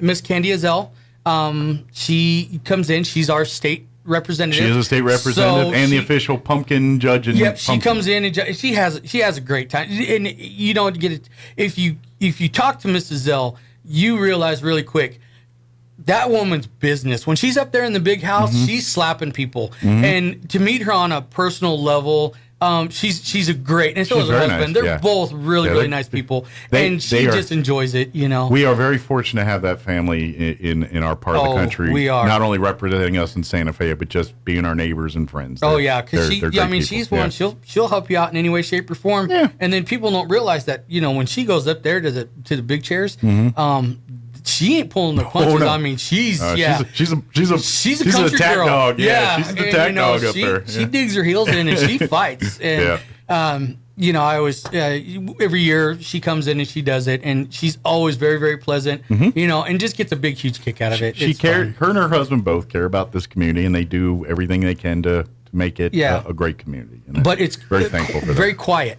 They're not very public about what they do for our they're community. farmer and ranchers. They're out in their fields doing their things. That's what they do. It's kind of one of those things where it's like, how did that happen? And it's like, it wasn't publicized. It wasn't, look what I did type of thing. It was just kind of like, it was Tuesday, So, which is a unique characteristic for a politician. And we Roswell Seed supplies the scale, and we have it certified through the state right before. So it is completely legal. Official. We have a couple that they're going after. Has there been any the New Mexico?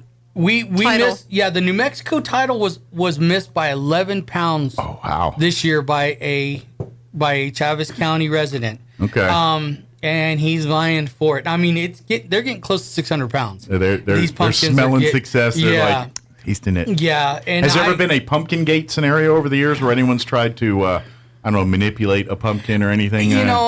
Most people are pretty well intoxicated, so it's not like we're going to really check. There wasn't that video. Like, have you seen that video that went out a couple years ago at some fishing competition where they busted the dude for putting weights in the bass? Yeah. And it turns out this guy's been doing it for years. And it turned into a whole thing. It's nothing like that. No. So, part of being the Chaves County Giant Pumpkin Growers Association is you have to be an outstanding citizen of Chaves County. Okay. So that can grow a pumpkin. That means no vandalizing and no damaging somebody else's. Okay. So stuff. it's a gentleman's sport. It is a gentleman's sport. However, the smack talk is not. Sure. And that does not damage your pumpkin. It just damages somebody's feelings. Makes people cry a little bit. But nobody really does anything to harm anybody else's. Sure. It's a lot of smack talk. It's a lot of bragging rights. But no one's doing nefarious stuff. Right. Just having a good time. We have kids that are part of the Giant Pumpkin Growers Association. The best part of this is a lot of the people who are seasoned growers. When somebody new comes into the picture, they actually help you and tell you, things to do, tricks to do, what not to do, so that way you can have a successful grow. And then once you do, then it's game on. Yeah. Then it's smack talk and then the whole deal. Well, the smack talk is there from the beginning. Right. Yeah. But they'll mentor you until you grow your own, and then it's game on. Yeah. But I mean, these guys, we're talking 500, I think it was 583 pounds. And he was beat by 11 pounds. So these are not small pumpkins. Yeah, so that's literally the photo finish at the horse race. It's not like, people don't realize to grow a pumpkin that big, it's not, I bought the seed and I'm going to plant it, it's going to go. No, this is years of... Yeah, because the seed's a seed. Crossing the seed. It's what you do once that seed goes in the soil is what makes it ginormous or tiny or whatever you want it to be. Fertilizing and planting. If you want to crossbreed two different pumpkins, you have to go through the whole male to female on the pumpkin plants, and then you just can't throw a bunch of seeds in a hole and see what happens. No. And then when that pumpkin comes, rare, then you take the seeds out of that pumpkin. Although I think that works for peppers. It will, but the funny thing on the pumpkins, if you look online at some of these giant pumpkins that are genetically, you're talking like $50 to $200 per seed. Wow! Yeah. So they're not cheap. No. And they're guaranteed to be giant pumpkins, but it doesn't tell you how giant. So basically, anything over like 55 pounds is considered a giant pumpkin. Yeah. Because you can go to Graves and get a 50-pound pumpkin come around Halloween time. Off the patch. Right, yeah, straight up off the patch. Yeah. But so they are, when I first started, looking at the pumpkin stuff, I was looking at one of the seeds, and it's guaranteed to be like an 1,100-pound pumpkin, but it was $1,000 for one seed. Wow. I was like, nope. So pumpkins going for about $1 a pound in the seed world. Yeah, more or less. Yeah. Those ones like that. Yeah. And the funny thing is most of the people that they're not buying those seeds for Chaves County because they're like, well, if they can do it, we can do it. That's funny. But funny thing about Chaves County farmers is I could do that. You want the challenge. Yeah, they want the challenge. You want to take the garden variety pumpkin seed and turn it into that. That's the fun part. Yeah, and that's what these guys do. Otherwise, anybody can just put this $1,000 seed in the ground and water it and do its thing and make a big pumpkin. Big pumpkin. Makes sense. And then you have your farmers who actually went to college to learn agriculture, and they're the best ones to learn from. When they're telling you, trial and error. This is what I tried and it did not work. They're the ones in the labs doing stuff. Right. More or less, yeah. And so, the more information you get out of them, it depends on how much beer you give them. But also, what you retain depends on how much beer or alcohol you drink. So if you want information, have a recorder on your phone. Maybe get your smartphone and just turn it on. Because you will not remember what they're telling you if you're that intoxicated. Sure. Yeah. By the way, don't tell the cops you also recorded that in case there's other evidence that shows up in that conversation. There was a lot of beer flowing, just saying. What happens in the field stays in the field. That's right. Kind of like Vegas. Illicit pumpkin activity. Yeah. You cannot hold that against me in court because I was not myself. That's right. Entrapment. There's supposedly secretive or not secretive or what. You'll get people that come by, hey, how's it going? And, but if you ever get on YouTube and watch the pumpkin junkin', those guys are extreme. They have hidden patches, guards, and stuff like that because they make the pumpkins. Looks like a marijuana growing facility. Yeah, I was watching a documentary on it, and I'm like, what in the world? And the film crew had to be blindfolded to be driven out. Man, it's like Narcos stuff. Yeah, I was just sitting there going, it's a pumpkin. But, if you ever watch the pumpkin chunking, these guys get serious. Wow. They're launching a pumpkin, miles. Has anybody ever done the science like big pumpkin tastes better than little pumpkin, in a pie? Big pumpkins, the pumpkins that are grown for the Giant Pumpkin Growers Association are not pie pumpkins. Okay, they're not. Are they even edible? Could you eat them? They're animal edible. Okay, they're not going to kill you, but they're going to taste like. Yeah, they take them down to the zoo and throw them at the zoo. Deer like them when they're done with them. No, like livestock, buffalo, deer. They're more so on that edible plane versus not our edible. Gotcha. Yeah. Okay. Because that was kind of tradition with my mother-in-law, and they lived out at that time out in Alto, and so of course they have elk and everything. So when they were done with their pumpkins, they just throw it out, basically throw it in the field and let the elk or deer or whoever want it. Oh, they do the same thing here. They'll take them to the zoo and stuff like that. Yeah. Or give them to the kids for their livestock animals. Because at the same time, this happens at fair time. So you got kids that have their livestock at the fair to show. So a lot of it gets given to the kids to feed to their animals while they're there, or to take home and feed to the other animals that they have as well. So those ginormous pumpkins do feed a lot of our animal folks in the community here. Yeah. And the zoo's very happy after the fair because a lot of animals start. So if you go to the zoo, maybe mid to late October.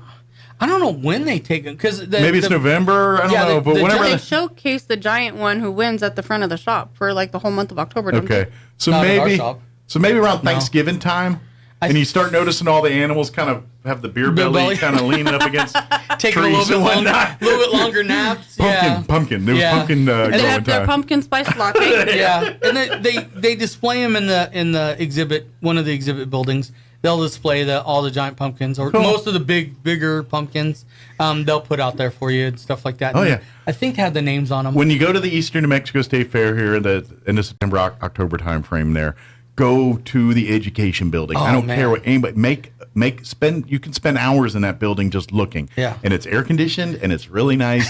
and I don't know why more people aren't in that building. The commercial building's great. Go there, do all your stuff, but when you're done, walk into the education building and see all the hard work of the 4-H and FFA kids, adults that do artwork and stuff, and of course the pumpkins. A lot of our nonprofits have little booths or little displays in there where you could learn just about every single nonprofit in all of Chaves County and beyond. Watch your head there, big guy. And if you're big girl, if you go and look at the vegetables, and if they have the names on them, and you could talk to those people and say, "Hey, what did you do different?" Most of the time, they'll tell you, "Oh, this is how I did my garden," and there you go. Right. How do you learn? You I just got a learn lick. from it. Oh, did you? I just stuck my hand down there and felt the tongue lick it. Kisses? I got a kiss. Yo, good girl. I saw her kind of looking down there. I was like, "Let me stick my hand." Next thing I felt the tongue on my hand. I didn't realize it went all the way through. Never looked under there. Yeah, if you feel feet, they're mine.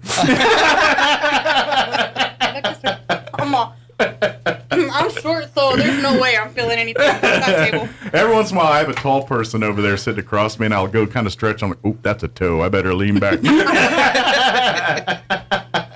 But yeah, she came by. I saw her peek on there. I was like, "Let me stick my hand." See, the next thing I felt the tongue. See, that's good. See, if I was you, I'd be like kicking people on purpose just to see their reaction. Just point. Yeah, just point. So yeah. Oh, very good. We're running short on time. I just saw that here.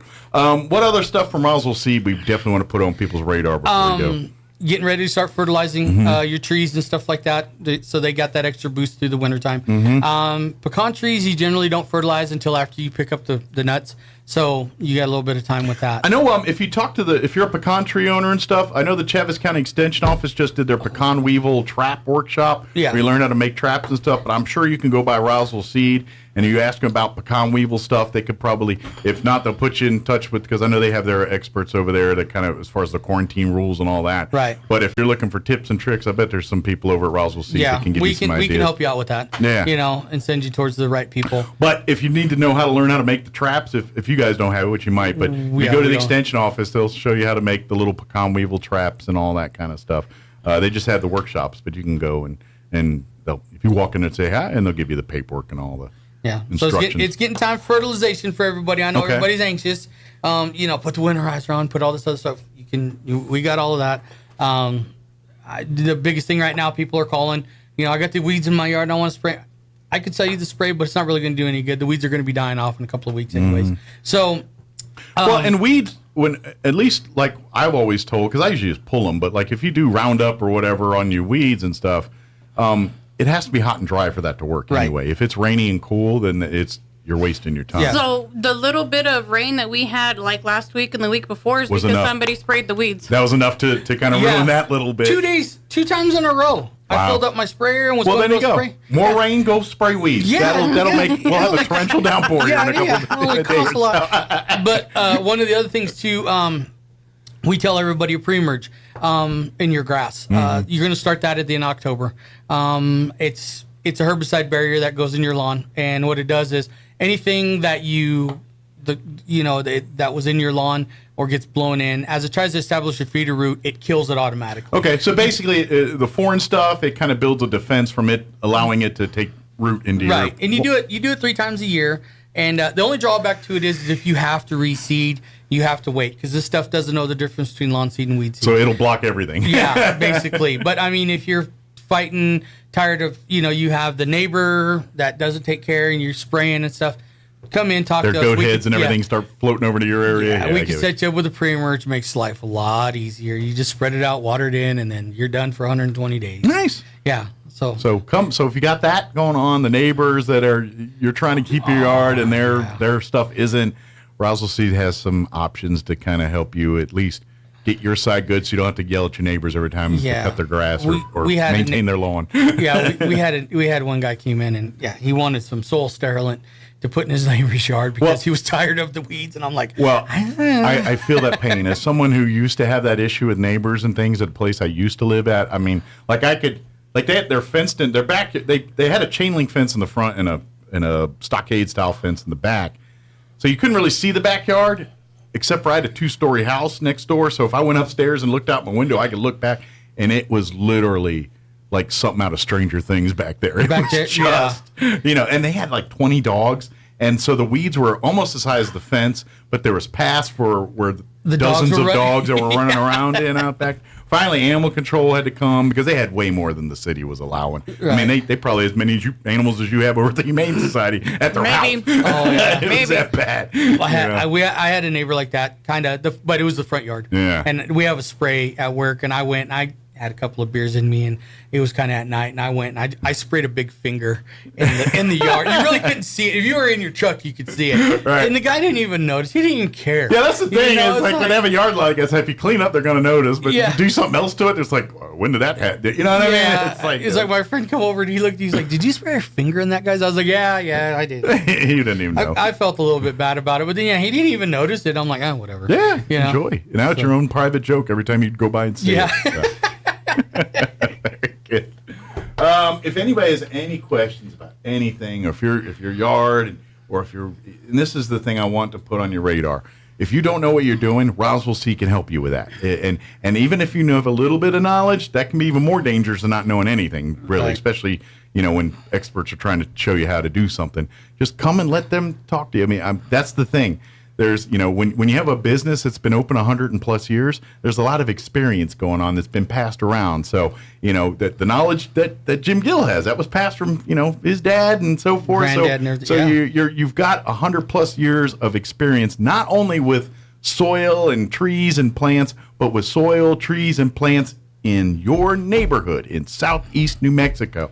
So when everyone tells you on a TikTok video or a YouTube video that you could grow this way if you do it this way, and that doesn't work like anything here, nope. Roswell C can tell you why and make it a way so that you can get what you want. Because there's a lot of things that'll grow in northern New Mexico that will not grow in southern New Mexico. Exactly. There's things that will grow on the north side of town that won't grow on the south side of town. Exactly. Yeah. So that water aquifer we have is a blessing as far as water, but it really wreaks havoc on moving minerals and things around in our soil. Oh, yeah. Which impacts greatly on what you grow in it. Exactly. So come to Roswell Seed. What do you know the phone number off the top of your head? 575-622-7701. See, yeah. There you go. Call That's why I got a handler. I know. I've been married 20 years, and same Look, thing. I am multitasking. I am handling a man and a dog. Yeah. A toddler and a behave dog. In all fairness, the dog seems pretty easy. Just I kind of am lazy. body trained, so. And the dog, to be honest, the dog just laying there doing nothing. Yeah, It's pretty easy. I mean, I can do that too, but I get in trouble for it. Like that dog seems pretty easy to maintain. Trying to get her to walk through doorways. Yeah, that could be a thing. I can lay around, but There's then a different story. Take the trash out. But I can sit in a room and stare at her. I Yeah. could do that. That's about right. Very good. Well, thank you guys. We Thank appreciate it as you. always. We'll see you next time, and have fun. I can't wait to see the local honey when it gets harvested Oh yeah, here. That's gonna be that's exciting. gonna be soon. I'm hoping. So I did something really quick before we go off. Yeah. So I did a trial experimentation this year with a small thing of honey. Okay. So remember the habanero mesquite honey I brought you Yes. back? Yes. So I wanted to try to make some chipotle honey. Okay. So we have chipotle honey, and it's very chipotle, but it's also very sweet. So it's like a sweet heat. Okay. You know that hot honey you gave me? Chicken nugget dipping in that stuff is a 10. You would have never thought of it, but you dip a chicken nugget in that stuff, it is amazing. So I'm gonna bring you and Sean because we just strained it last night and got as much of the chipotle out as possible because it was powder and not a actual pepper. I'm gonna bring you guys some on Thursday. Okay. I guarantee it's gonna taste better than that damn ranch ice cream. Yeah, that wasn't good. Well, that's a pretty low bar. In all fairness, that's not really exciting me. Though. It's like, That's true. I could eat this chair and it tastes better than He's gonna gnaw on that pin in a minute. Right. Well, if you look, there's probably evidence that I already have. So, good deal. Well, thank you guys. We'll see you. We'll see you here later this week, and stay cool, dry, or whatever's about to happen the next couple of days Right? here. Yeah. So. All right, it is 9:57. Let's take a break or two before we get kicked off the radio. Don't go away.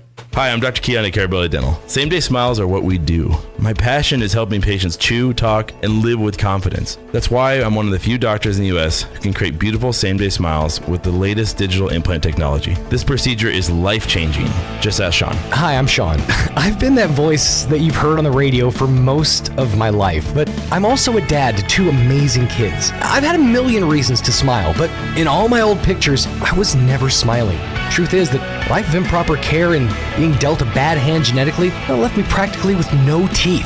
It affected everything from the way I ate, the way I talked, and of course how I interacted with people. And that's where Dr. Keon and Carabelli stepped in. They eased my fears. They explained every step of the process in a way that I could understand, and they made me feel almost like I was part of the team. And now I can't stop smiling. I have so much more confidence, and I love looking in the mirror now. I can't explain how much of a difference Dr. Keon's dental implant process made for me. Our team can help you find your smile too. Come see us at Carabelli Dental, 575-622-4455. Innovation, service, integrity, and knowledge. J.S. Ward and Son Insurance Agency. Auto and home, life and health, personal and commercial. Bonds too, since 1925. We have the coverage for you. Innovation, service, integrity, and knowledge. J.S. Ward and Son Insurance Agency. Your destination for health is closer than you think. You don't have to drive hours for personalized care. You can get high-quality health care right here, close to home, at Artesia General Hospital. From hip, knee, and shoulder replacements to sports injuries, general surgery, pain management, and wound care, our providers will help you get back to doing the things you love right here in Southeast New Mexico. Artesia General Hospital is here for you when you need us. To learn more about some of our key service lines, visit artesiageneral.com/closer. Clyde Lewis and Ground Zero is now in Roswell on 106.5 FM. KEND Roswell. I'm John